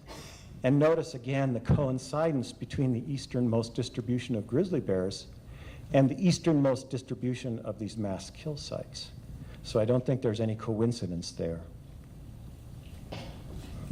So leaving the fascinating times of the Holocene, pre-Anthropocene behind, we arrive at the arrival of Europeans on this continent, the Anthropocene.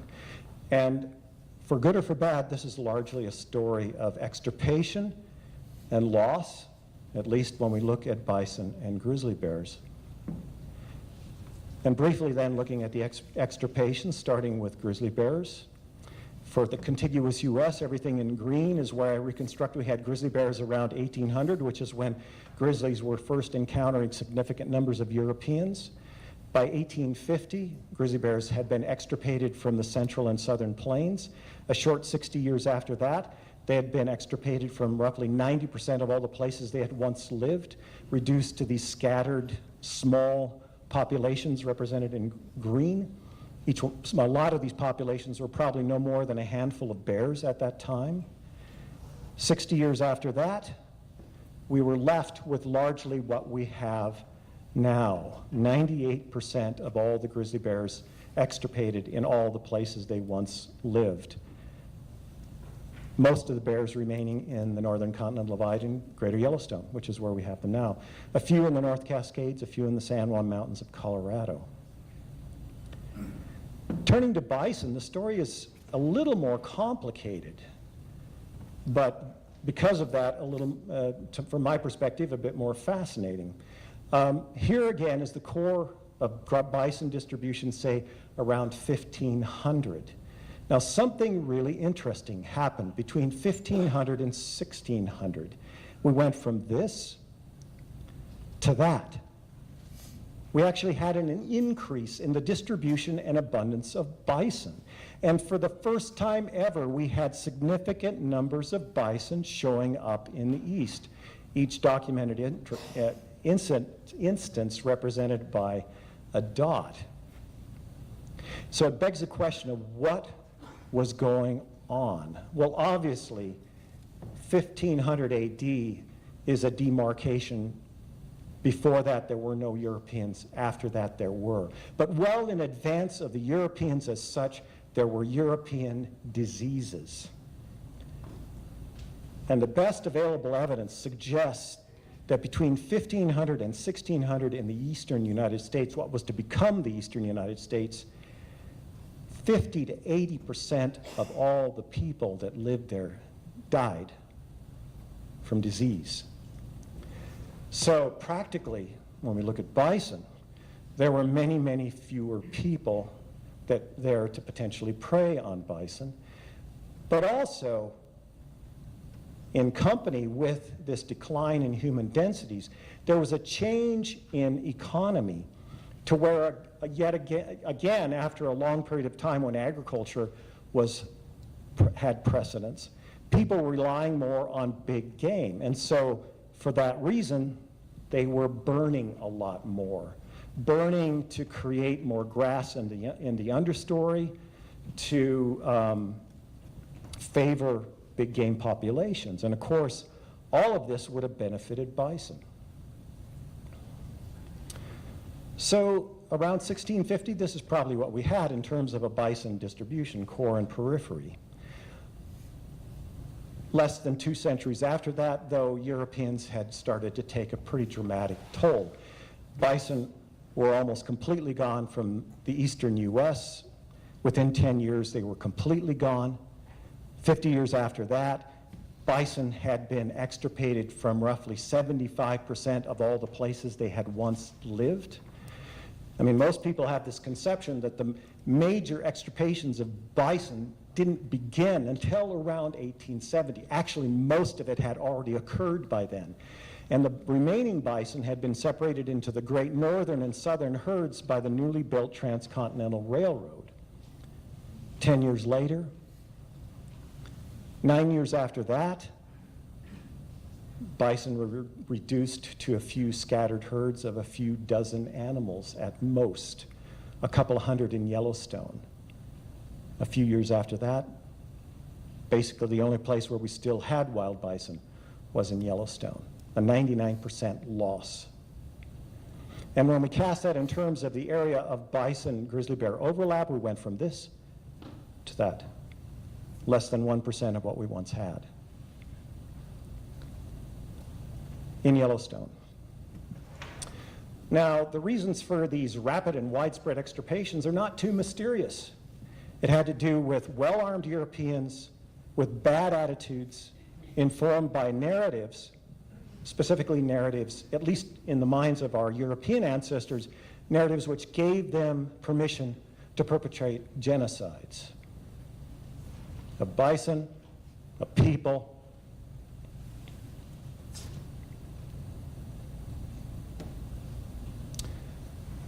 So, at the end,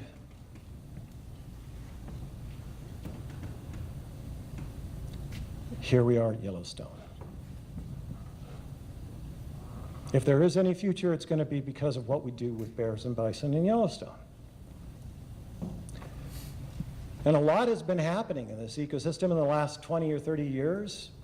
At one time, say 20 years ago, grizzly bears in this ecosystem subsisted largely on 4 different foods or food groups: the seeds of whitebark pine, army cutworm moths that they ate while the moths were concentrated in talus slopes in the alpine, cutthroat trout that they caught while spawning in streams tributary to Yellowstone Lake, and meat from bison and elk. Now, within the last 20 years, though,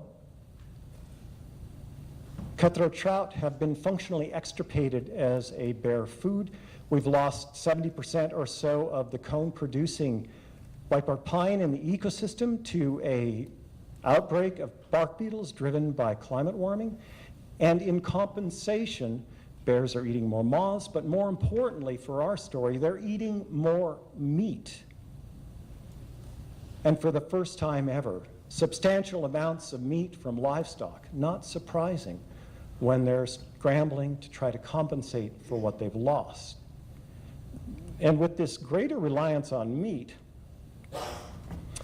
here looking at trends in mortality, but first of all flagging that this area of orange represents the culmination of the losses of whitebark pine and cutthroat trout going from 2002 on the left to the present on the right. The burgundy just shows the number of bears that died during a given year because of conflicts with humans over meat. And that was primarily ranchers, because bears were preying on cattle or scavenging cattle, and with big game hunters, because bears were increasingly seeking out gut piles and therefore spending more time around hunters, encountering them under circumstances where hunters felt like they needed to kill bears in defense of life and property. But this increase in meat-related mortalities in turn drove a fairly dramatic increase in total mortality. And what was happening with estimated numbers of live bears in the ecosystem? These 2 squiggly lines represent just simply 2 different metrics by which we monitor population size, so the gray and the black. Notably, there has been no increase in population size for the last 15 years, certainly not since the culmination of the losses of whitebark pine and cutthroat trout, and evidence that we started into a downturn. And because of lag effects built into the system, that downturn will probably become more pronounced in the next few years. So not a particularly auspicious time in terms of these larger trends for grizzly bears. And so interestingly enough, it is at this very time that the Fish and Wildlife Service has moved ahead with removing Endangered Species Act protections for grizzly bears, which they did. Authority then was turned over to the states. The states of Wyoming and Idaho then aggressively moving forward with a sport hunt scheduled to begin August 1st of this year, slated to kill 23 bears. And what's been happening with bison in this ecosystem? Everything you see in brown represents the main part of the distribution of our bison herds in Yellowstone, 3 different herds.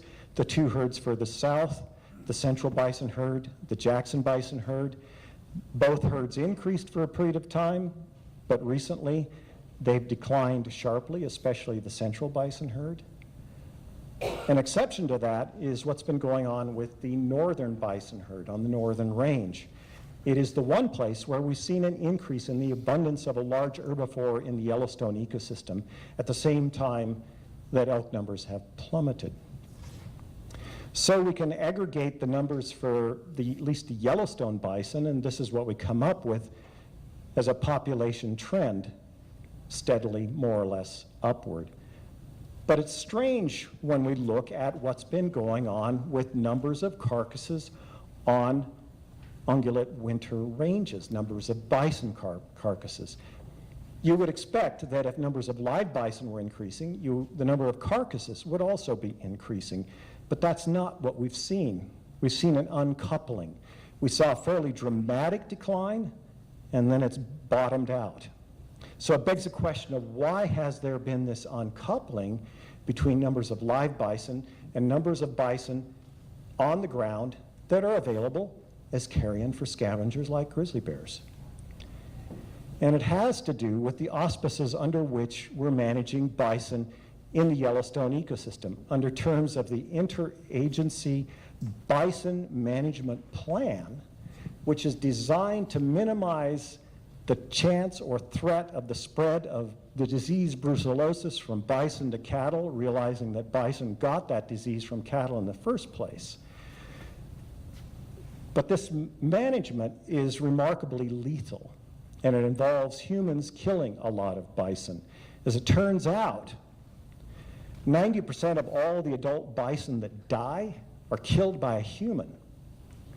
And these are animals that spend most of their lives inside of national parks.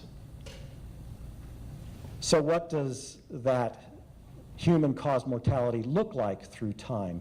These really strange pulses that have to do with the vagaries of the politics surrounding bison management, but 3 peaks, each one higher than the last. But it's interesting then to match those peaks in human-caused mortality with what's been happening with numbers of live bison in the population. An almost perfect match. So we humans, in terms of the numbers of bison we are killing, are driving what's happening with the population. And moreover, we are taking all this biomass out of the ecosystem and rendering it unavailable to animals like grizzly bears that are increasingly reliant on meat.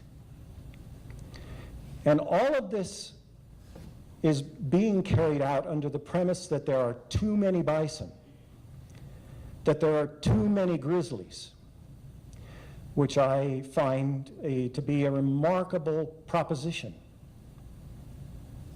For example, let's contrast the numbers of grizzly bears in the Yellowstone ecosystem, 700 to 1,000, relative to another large-bodied omnivore, humans. There are 320,000 of us in this presumed most wild of the wild ecosystems left in the contiguous U.S. Likewise, We have 5,400 bison or so. We have 438,000 cows in the Yellowstone ecosystem alone. But I think what is even more to the point is that these few bears and these few bison together represent less than 1% of what we once had on this continent. But let's scale that up and look at what we once had in the Northern Hemisphere, here represented in green. This is what we've got, less than 1/10 of 1%.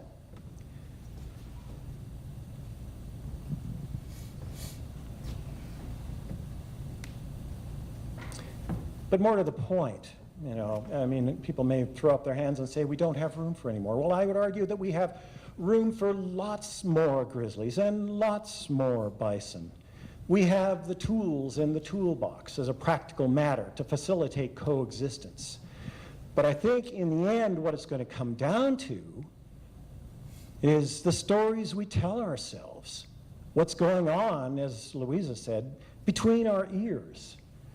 Whether we continue to tell ourselves these legacy stories that our European ancestors brought to this continent of domination and use, of violence and intolerance, or whether, as we increasingly are telling ourselves stories of benevolence, compassion, accommodation, respect, relatedness. So I'll leave you with that thought.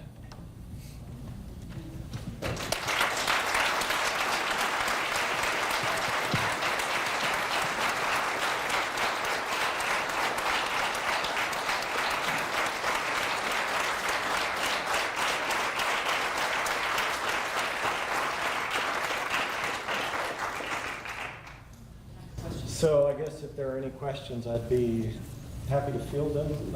If there's questions for Johnny as well. I have a question. Yeah. About bison I've seen in northern BC. Yeah. What is that? Well, there's a lot of debate over the taxonomy of bison to the north there. Bison athabascae is what's called subspecies. The taxonomists have a field day with this stuff, right? But there's genetic differences between our bison here and those bison there. And there's some thought that those bison further north have retained some of the genes of those, the steppe bison, the bison echinopithecus. It's not clear sort of the history of those bison on the ones we have. Most of the bison on this continent were descendants of bison echinopithecus, though. Yeah. David, could you speak a little to the importance of connectivity between the isolated current grizzly populations? Oh, insofar as grizzlies are concerned, it's intrinsically a problem that the population in Yellowstone is isolated from bears anywhere else. They have the lowest genetic heterozygosity or variation of any mainland grizzly bear population. So that means genetic health should be a concern. And research that's been done, say, since the mid-1990s has shown that to ensure long-term population health, genetic health, viability, if you will, we need something like 8, 9, 10,000 grizzlies. And most people, when I say that, raise their eyebrows. Like, you gotta be kidding. How could we ever have 8, 9, 10,000 grizzly bears? Well, we can support 328,000 people in the Yellowstone ecosystem, for God's sake. But as a practical matter, we can support that many more grizzlies. There's been lots of modeling to show where the suitable habitat lays, and there's lots of suitable habitat yet in the Northern Rockies, sufficiently productive, sufficiently remote.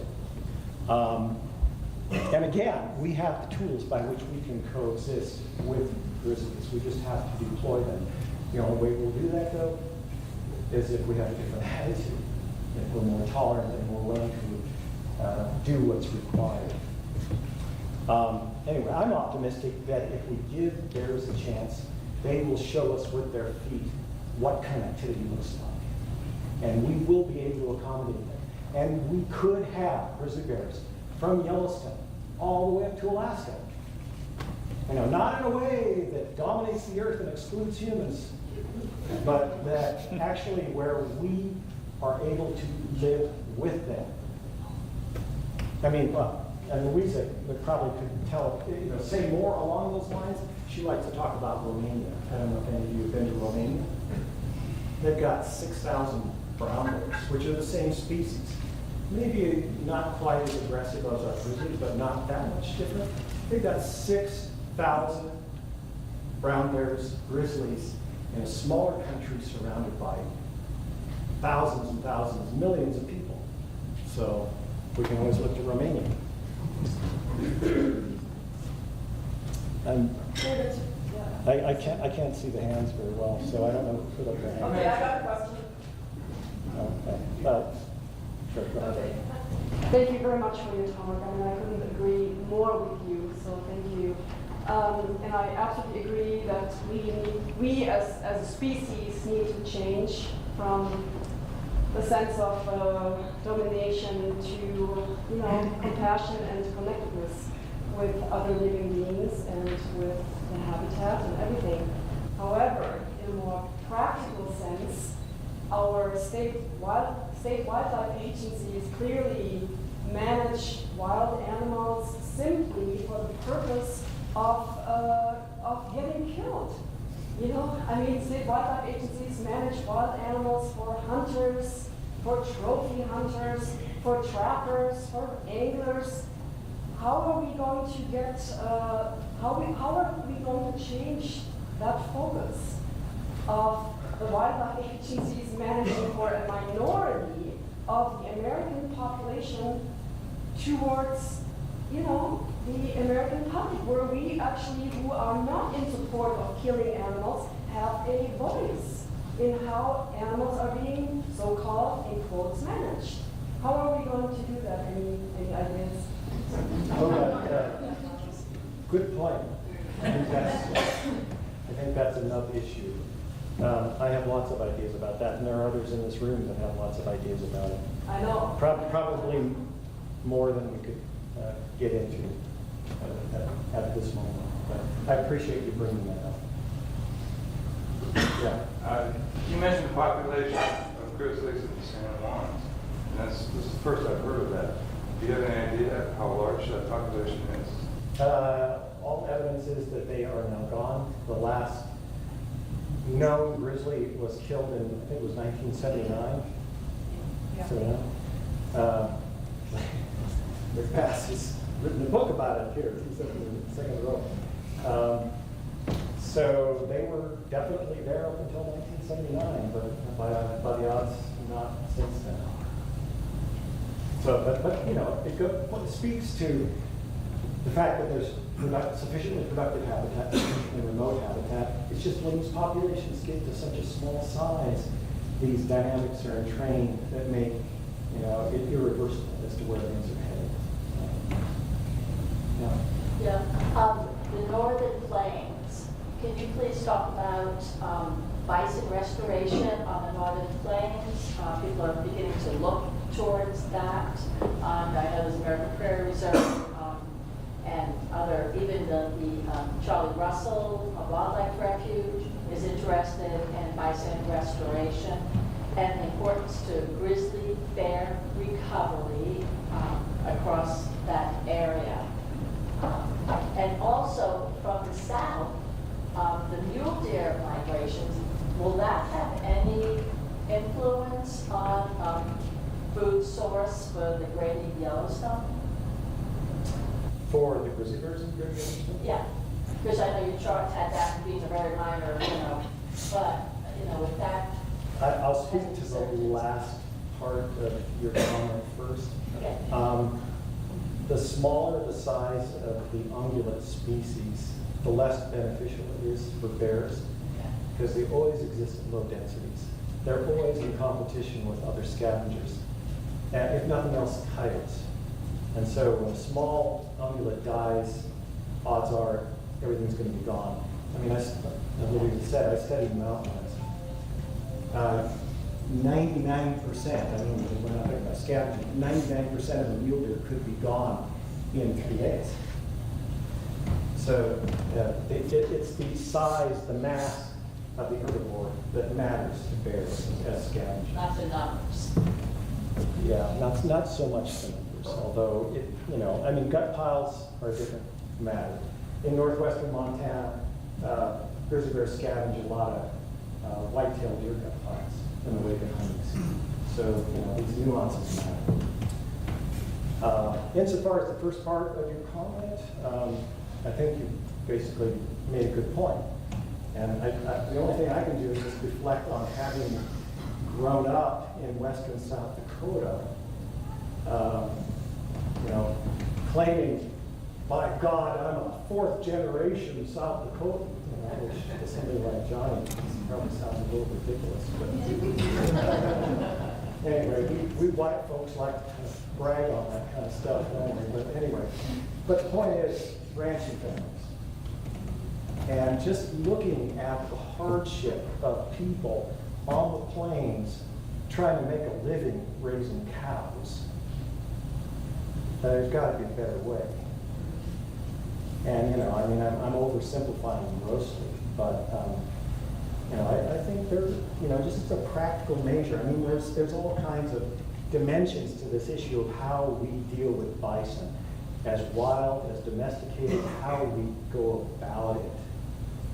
But just as a practical matter, in a lot of the Great Plains, it's a really economically tenuous proposition to be raising cows.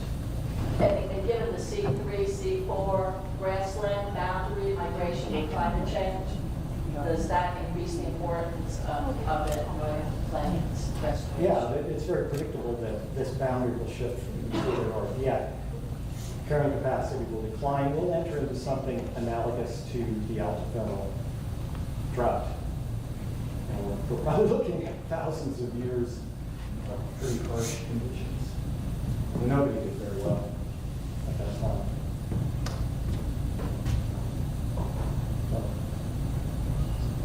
Yeah.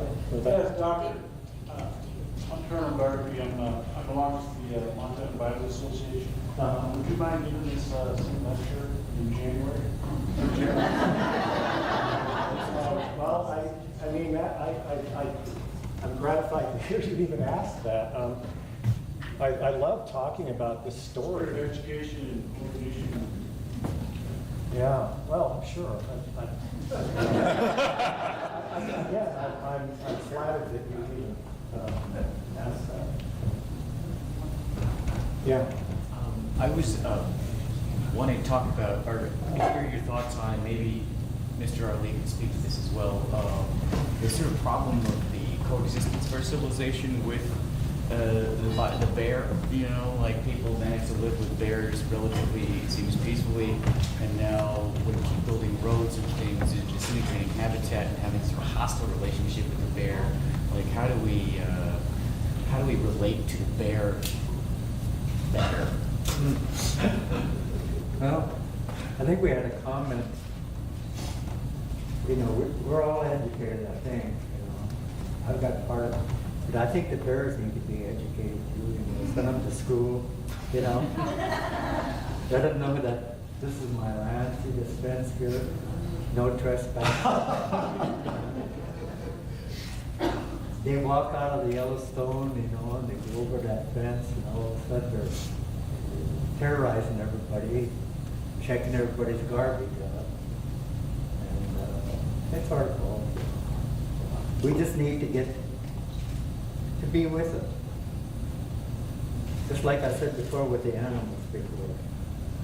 The people had faith in the animals. They weren't scared of them. When they were 12 years old, they sent them to the mountains without any weapons, without any food. They were fast.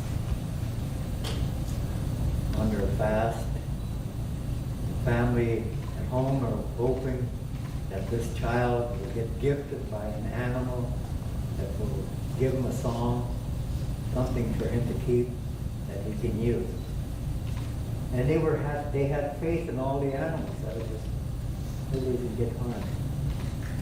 And nobody was scared. And today's life, we're afraid. Everybody's afraid of something. You know, they show things on the movie, the shark, wild buffalo, bears. You say shark, ooh, stay out of the water. They're all there.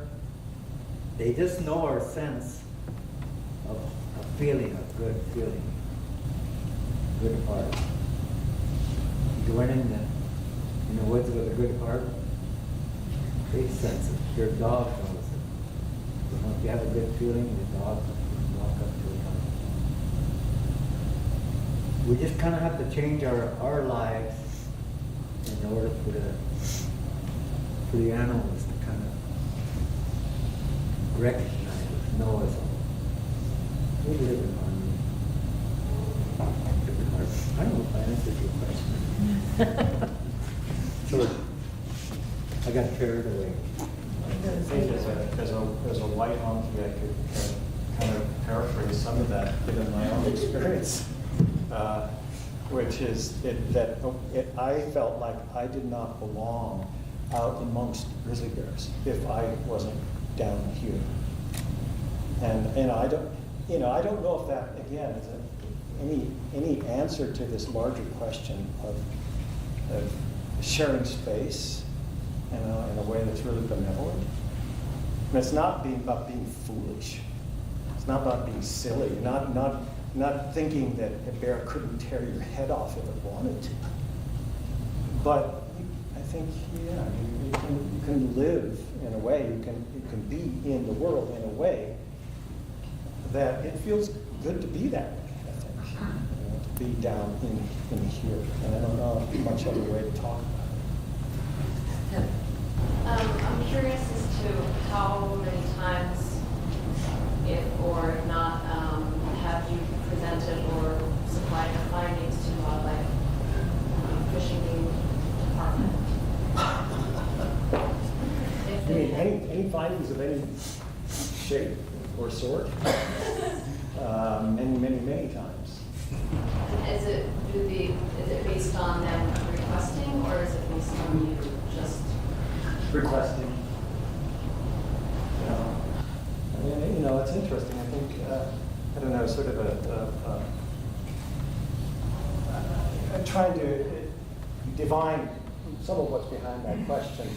For example, I was doing mountain lion research down in the Southwest, and Wildlife Services invited me to come and talk about mountain lions. And I think, it's the nature of science. It's sort of the way we orient to the world these days, which is just one way. But I was up there talking about these lions, and through the portal of science, the lives they led, just how fascinating. And these guys, Wildlife Services, I don't know if you know what Wildlife Services is. They're the people that are paid to go out and kill animals. They were just riveted. They were fascinated by the lives of these animals. And so, I think that's part of the way in, is to connect people, to awaken the empathy in them that's there. Despite the claims that somehow we anthropomorphize too much. I mean, Johnny is talking about relatedness and understanding. I think there's no way forward for any of us without empathy and compassion.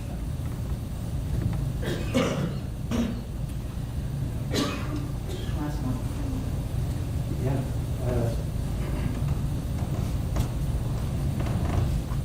I don't know what the question was. Well, I don't know. I recently heard a bear expert speak at the recently formed Q-Iron Cataract Collision up in Sanders County.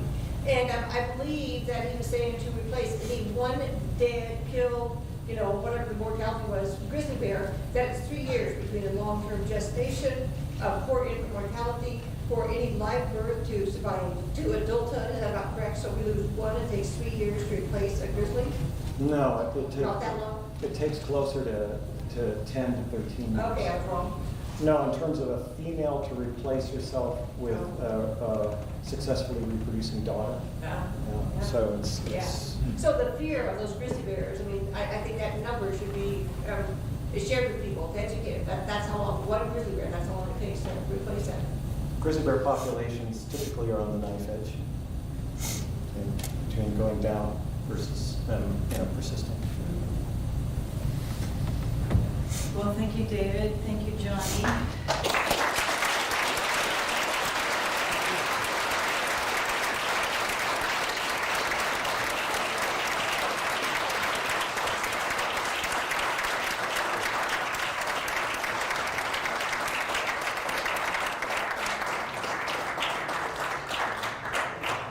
Yeah, so before we take the break, you were two wonderful speakers, and there's a couple people here I just want to recognize, and maybe you could stand up. The people who will speak on Thursday for these animals.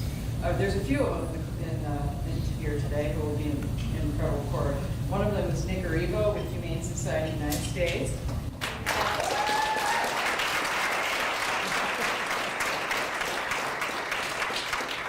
And also Tim Presso and John Furl with their Justice.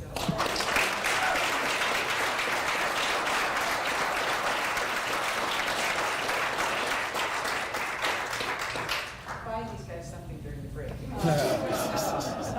So we got a 15-minute break, and then we'll be back with Rick Bass and introducing Peacock Sport, which is a fabulous one if you haven't seen it. So thank you very much. Well, I'm absolutely thrilled to have the opportunity and privilege to introduce Rick Bass. But before I do that, I don't know if Blake Nicolazzo is here. I just want to give her a little shout out. She's done such a great job organizing everything. Blake, where are you? Yeah.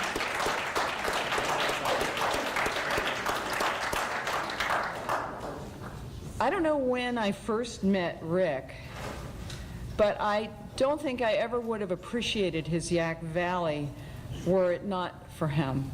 And I certainly wouldn't have appreciated in the same detailed way the importance of all of these sort of knees and elbows of this landscape, sort of secret landscapes in some ways, but intimate landscapes that of course the grizzly bear and we know well. And Rick is an accomplished author. Actually, in this audience, he needs no introduction. But I just want to thank you, Rick, for being here tonight and for introducing this fabulous film about our mutual friend, dear friend, Doug Peacock, Vietnam veteran Green Beret, who regained sanity, as we all do, in the company of grizzlies, in the company of some of the wildest places we have left. And it's worth fighting for. So thank you. Thank you, Rick.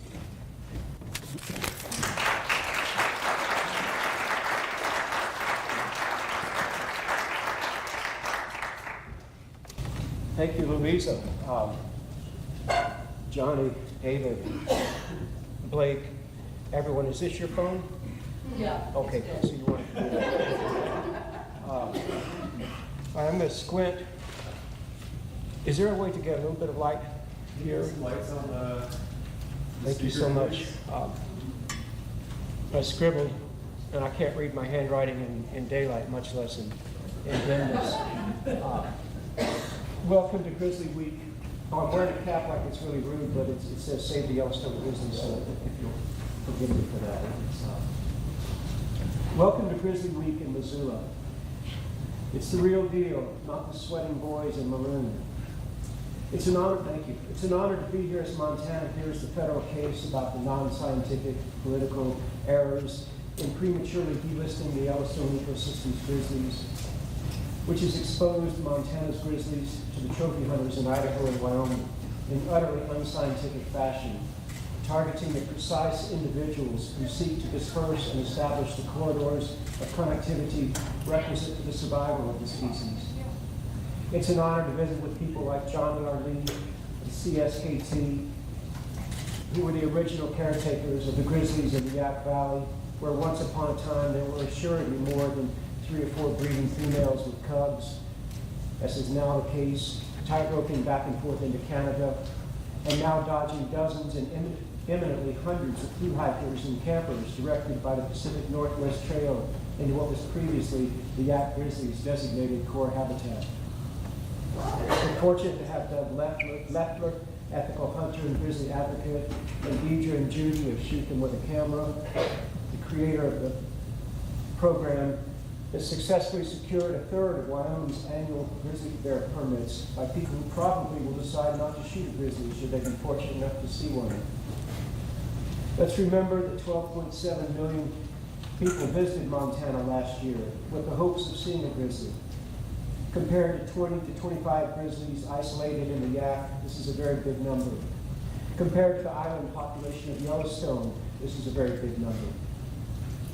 I'm grateful for the national groups such as Earth Justice who are speaking for the Grizzlies, the Humane Society, in the language of humans and the law, and to small, even tiny groups like Grizzly Times and Save the Yellowstone Grizzly, working to protect all grizzlies south of Canada.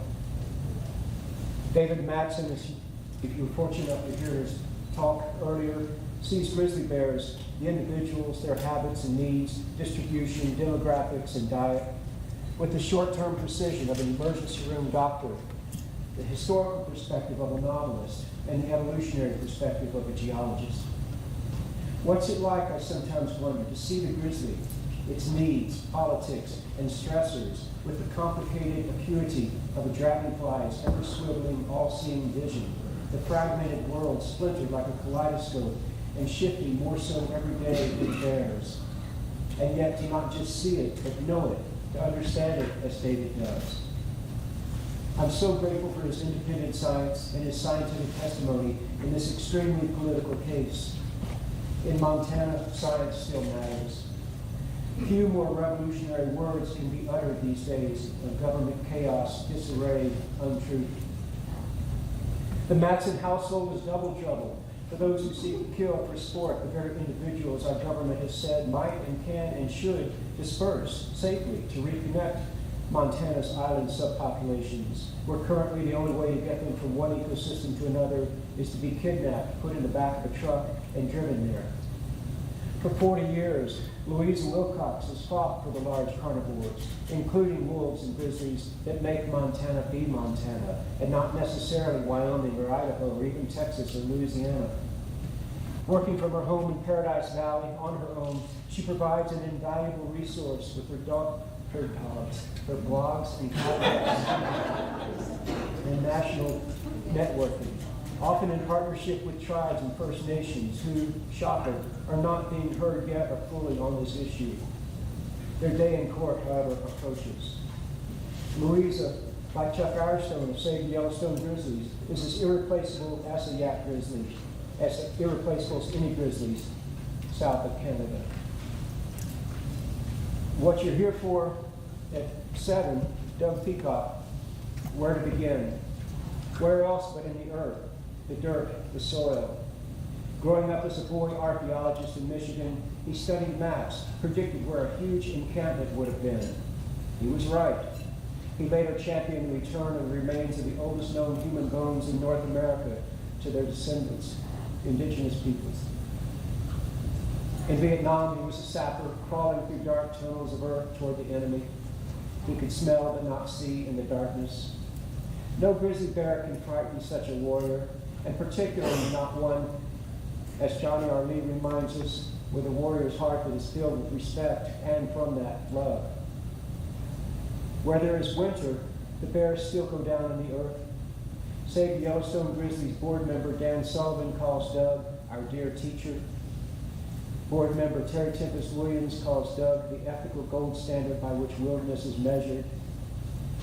Before he gets too swell-headed, the great Whiteheart pine scientist Jesse Logan reminds us that Doug is a man who's among the first to call ketchup the sauce of his people. Wyoming and Idaho are killing Montana's bears. A Pacific Northwest through-hiker trail and campground system threatens the Yak's 20 to 25 grizzlies. None of our subpopulations south of Canada are yet connected. The only way for these populations to connect is in the back of the truck. Fires, white bark extinction, cutthroat decimation, and now a hunting season and reduced environmental regulations on the industries that the government is feeding. I'm just going to skip talking about Ryan Zinke here. Is not going to help them reconnect to the beautiful filter of natural selection and the territorial imperative for dispersal that is one of the hallmarks of a truly recovered species.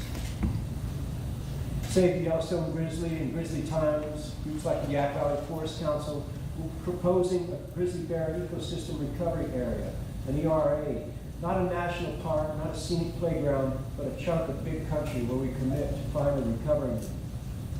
12.7 million people visiting us, 1 million of us here holding down, as Doug says, the sacred ground with our four paws. Our actions matter.